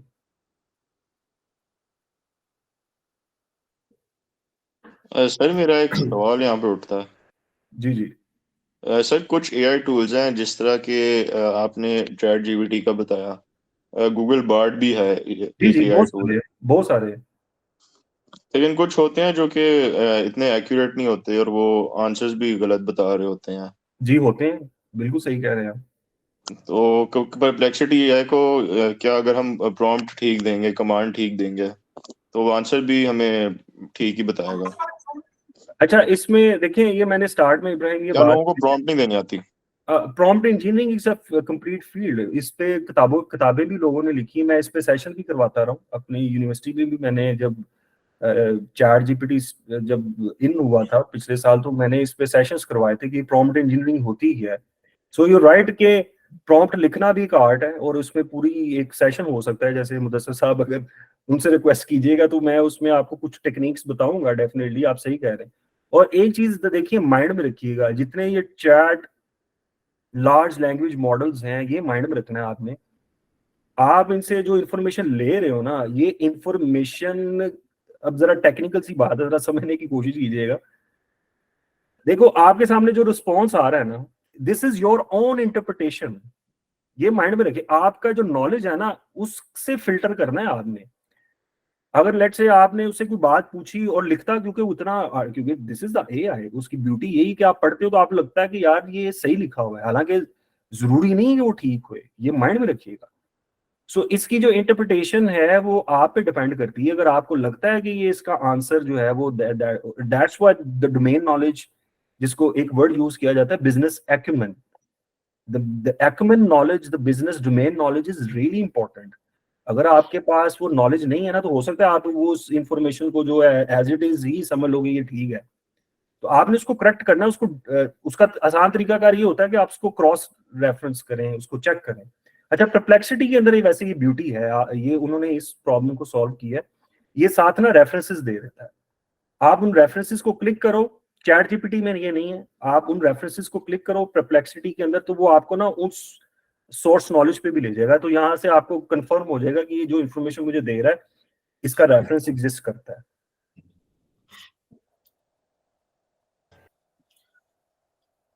Yes. All right. Is there any further question?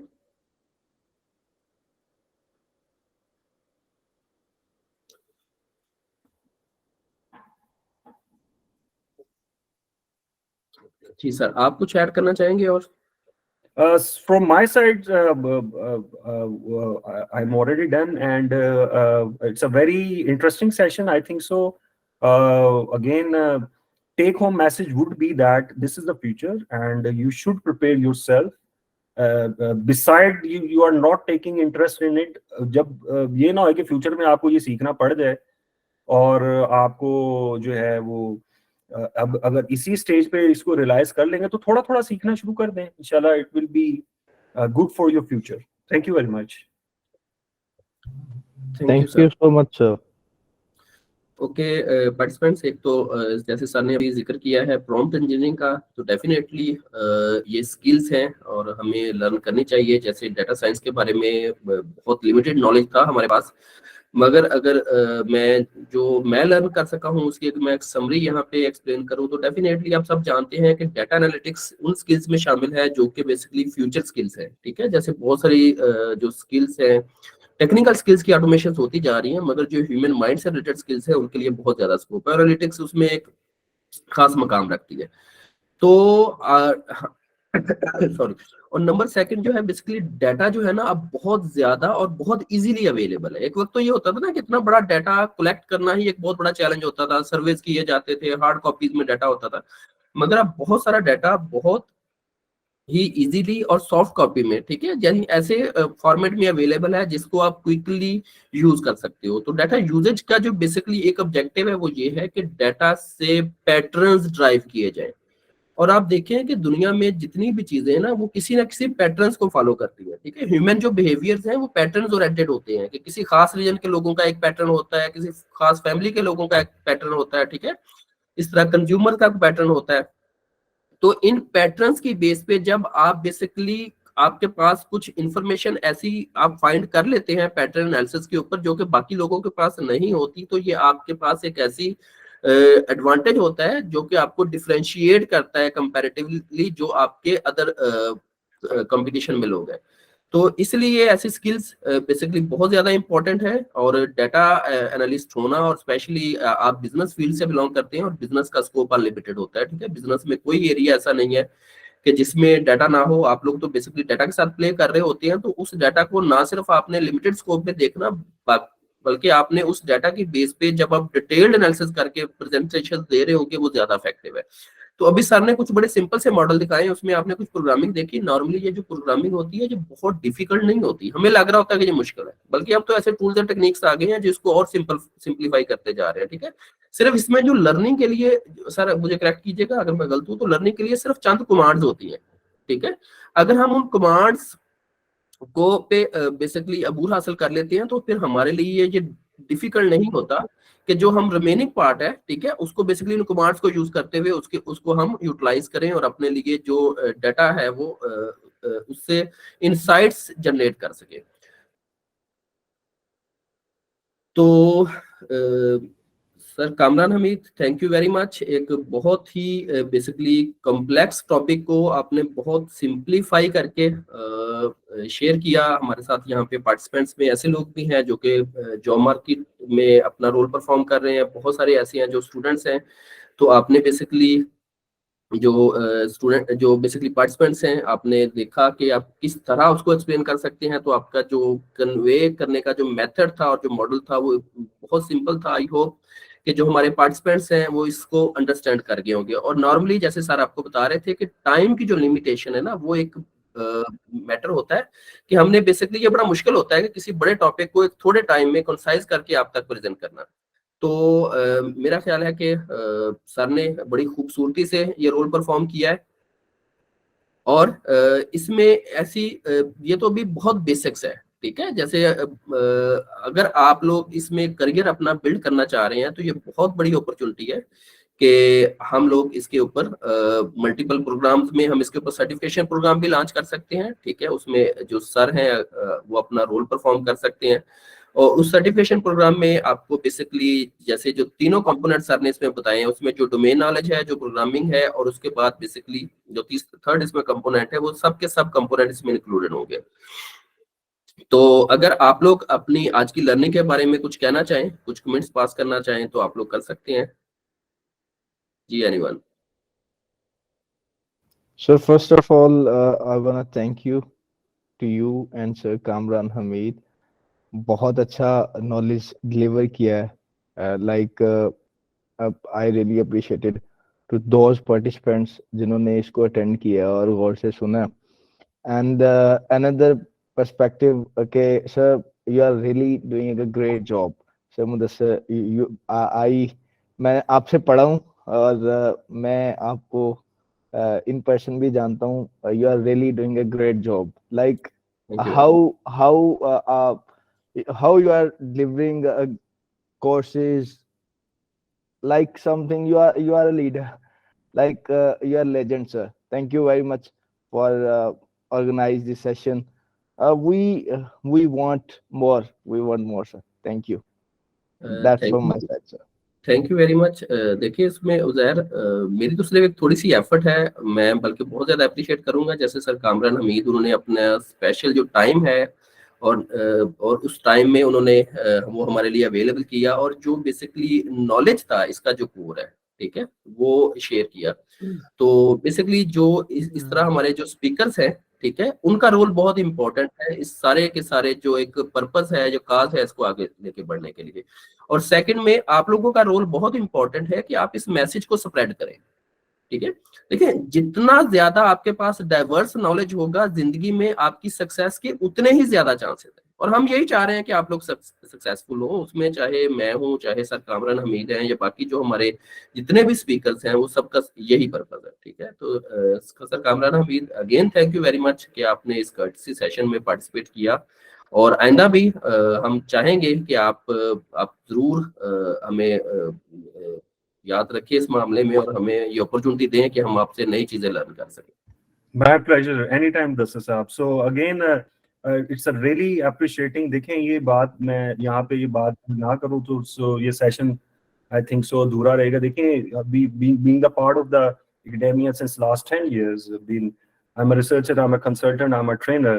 So these kind of sessions, I really tell you that ये देखें इसको taking for granted ना लें।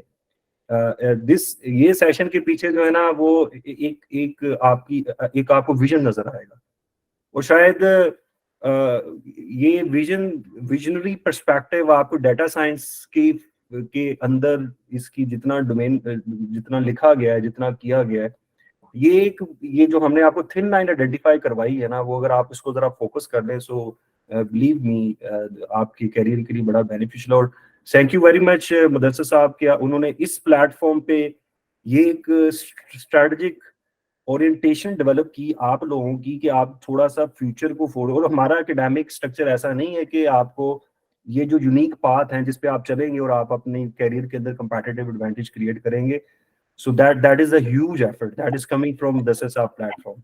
So thank you very much once again. Thank you very much जी। If there is any question तो आप पूछें अगर कुछ कहना चाहें। जी अहमद इब्राहिम। जी सर, आपके जितने भी सेशंस होते रहे हैं स्टैमफोर्ड के, वो मैंने ऑनलाइन अटेंड किए हैं। वो 3 CPD आवर्स के होते हैं। उसके अलावा एक 33 CPD आवर्स का भी अटेंड किया था, वो मैंने ICMA में। जी तो मैं ये पूछना चाह रहा था कि ये जो हम सर्टिफिकेशंस कर रहे हैं, इनकी रिकग्निशन किस हिसाब से मतलब वैल्यूएबल होगी अगर हम बहुत सारी कर लेते हैं 2 to 3 आवर्स की, क्योंकि आगे भी सप्लाई चेन मैनेजमेंट की आएगी, वो भी करनी है। तो अगर कलेक्टिवली इनको CV में ऐड करते रहें तो इम्पैक्ट कितना पड़ेगा? अच्छा, डेफिनेटली इब्राहिम, सबसे जो इम्पोर्टेंट इम्पैक्ट होता है ना वो आपकी बेसिकली लर्निंग और लर्निंग की एप्लीकेशन का होता है। ठीक है, जब आप उसको अप्लाई करते हैं ना तो रिज्यूमे में जो चीजें मेंशन होती है वो उससे ज्यादा इम्पैक्टफुल होता है जब आप प्रैक्टिकल चीजें कर रहे हो। तो हमारा बेसिकली हम आपको टोकन ऑफ एप्रिसिएशन के तौर पे सर्टिफिकेट जरूर इशू करते हैं, मगर जो कोशिश यहाँ पे ये है वो ये है कि हम आपको इनसाइट्स दे सकें जिनको आप प्रैक्टिकली अप्लाई कर सकें। ठीक है, आप इंटरव्यू सेशन में हैं, आप अपने जॉब रोल पे हैं, तो जब आपके बेसिकली वर्ड से, आपके एक्शन से ये चीजें झलकेंगी कि आप एक डिफरेंट या डाइवर्स नॉलेज रखते हैं, तो डेफिनेटली उसका इम्पैक्ट बहुत ज्यादा है। ठीक है, और हमारी यही कोशिश है। तो आप लोग अपनी रिज्यूमे में ये चीजें ऐड करें, बहुत इफेक्टिव है ये भी, क्योंकि जो शख्स आपसे डायरेक्टली इंटरेक्ट नहीं कर रहा तो उसके लिए ये है कि आप कितने लर्निंग फोकस्ड है। मतलब बहुत सारे रिज्यूमे देख के हम अंदाजा कर लेते थे कि ये पर्सन कितना सेल्फ डेवलपमेंट के ऊपर टाइम इन्वेस्ट कर रहा है। ठीक है, तो ये इम्पैक्टफुल है, आप इसको वहां पे भी रखें, मगर इसके साथ साथ जो मेजर फोकस आपका वो लर्निंग होना चाहिए। जी अहमद, इज दिस फाइन? जी sir. Okay, thank you. Wazir Kashif ji please. जी सर, अस्सलाम वालेकुम। वालेकुम सलाम। अच्छा सर, ये जो आप स्टैमफोर्ड सर, बहुत थैंक यू सर, आप लोगों ने एक अपॉर्चुनिटी दी कि हमें सीखने के लिए, बहुत नॉलेजेबल, और स्पेशली सर आपका बहुत शुक्रिया सर कि सर मुदस्सिर इरशाद साहब आप बहुत वेरी कोऑपरेटिव, और उस दौर में सर फ्री ऑफ कॉस्ट कि सर कैरियर कोचिंग गाइड करना सॉफ्टवेयर के हवाले से, कैरियर के हवाले से, ये बहुत इफेक्टिव और वेरी एफिशिएंट है सर। तो हम उम्मीद करते हैं सर अल्लाह आपको खुश रखे और भी अल्लाह आपको मजीद तौफीक दे कि इस तरह सोशल हेल्प करने के लिए। तो इंशाल्लाह सर कि हम वेट करते रहेंगे आगे नेक्स्ट सेशन के लिए भी। तो बहुत मेहरबानी sir, thank you. Thank you very much sir. Kamran Hamid, आपकी प्रोफाइल जो है लिंक्डइन की वो बेसिकली पार्टिसिपेंट्स चाह रहे हैं, तो आप मुझसे शेयर कर देंगे तो मैं इसको ग्रुप में शेयर कर दूंगा। अभी पार्टिसिपेंट्स आपने कुछ इन्फॉर्मेशन हमसे शेयर करनी है, ठीक है, अगेन ताकि हम आपके सर्टिफिकेट्स इशू कर सके। मैं आपके सामने डिस्प्ले कर देता हूँ कि हमें आपसे क्या क्या रिक्वायर्ड है। आपका फुल नेम, ठीक है, उसके बाद आपकी फोटो, क्योंकि फोटो हम आपके सर्टिफिकेट के ऊपर पेश करते हैं, और आपने जो सेशन, जैसे आज का सेशन आपने डाटा एनालिटिक्स के ऊपर जो अटेंड किया है, इसका टाइटल, ठीक है, और आपने ये सारी इंफॉर्मेशन व्हाट्सएप करनी है एट 0321101105, ठीक है, जो स्टैमफोर्ड का नंबर है। तो इसके ऊपर व्हाट्सएप करें आप लोग आज ही, ये इन्फॉर्मेशन शेयर करें, आपको सर्टिफिकेट इशू कर दिए जाएंगे आज ही। ठीक है, हमारी टीम इस मामले में बहुत एफिशिएंट है। तो thank you very much for all of you for attending this session, and again at the end जो हमारे स्पीकर है सर, आपका बहुत शुक्रिया। तो हम सेशन को एंड करते हैं, आप लोगों से मुलाकात होगी इंशाल्लाह नेक्स्ट सेशन में। और अगेन आपसे रिक्वेस्ट है कि काइंडली जो इतने भी हमारे सेशंस हैं आप लोग इनको अपने ग्रुप्स में, अपने जो आपके बेसिकली सर्कल्स हैं उनमें जरूर शेयर करें, ठीक है, ताकि ज्यादा से ज्यादा स्केल के ऊपर हम इसका अपना जो मैसेज है वो कम्युनिकेट कर सकें। Thank you very much. Allah Hafiz.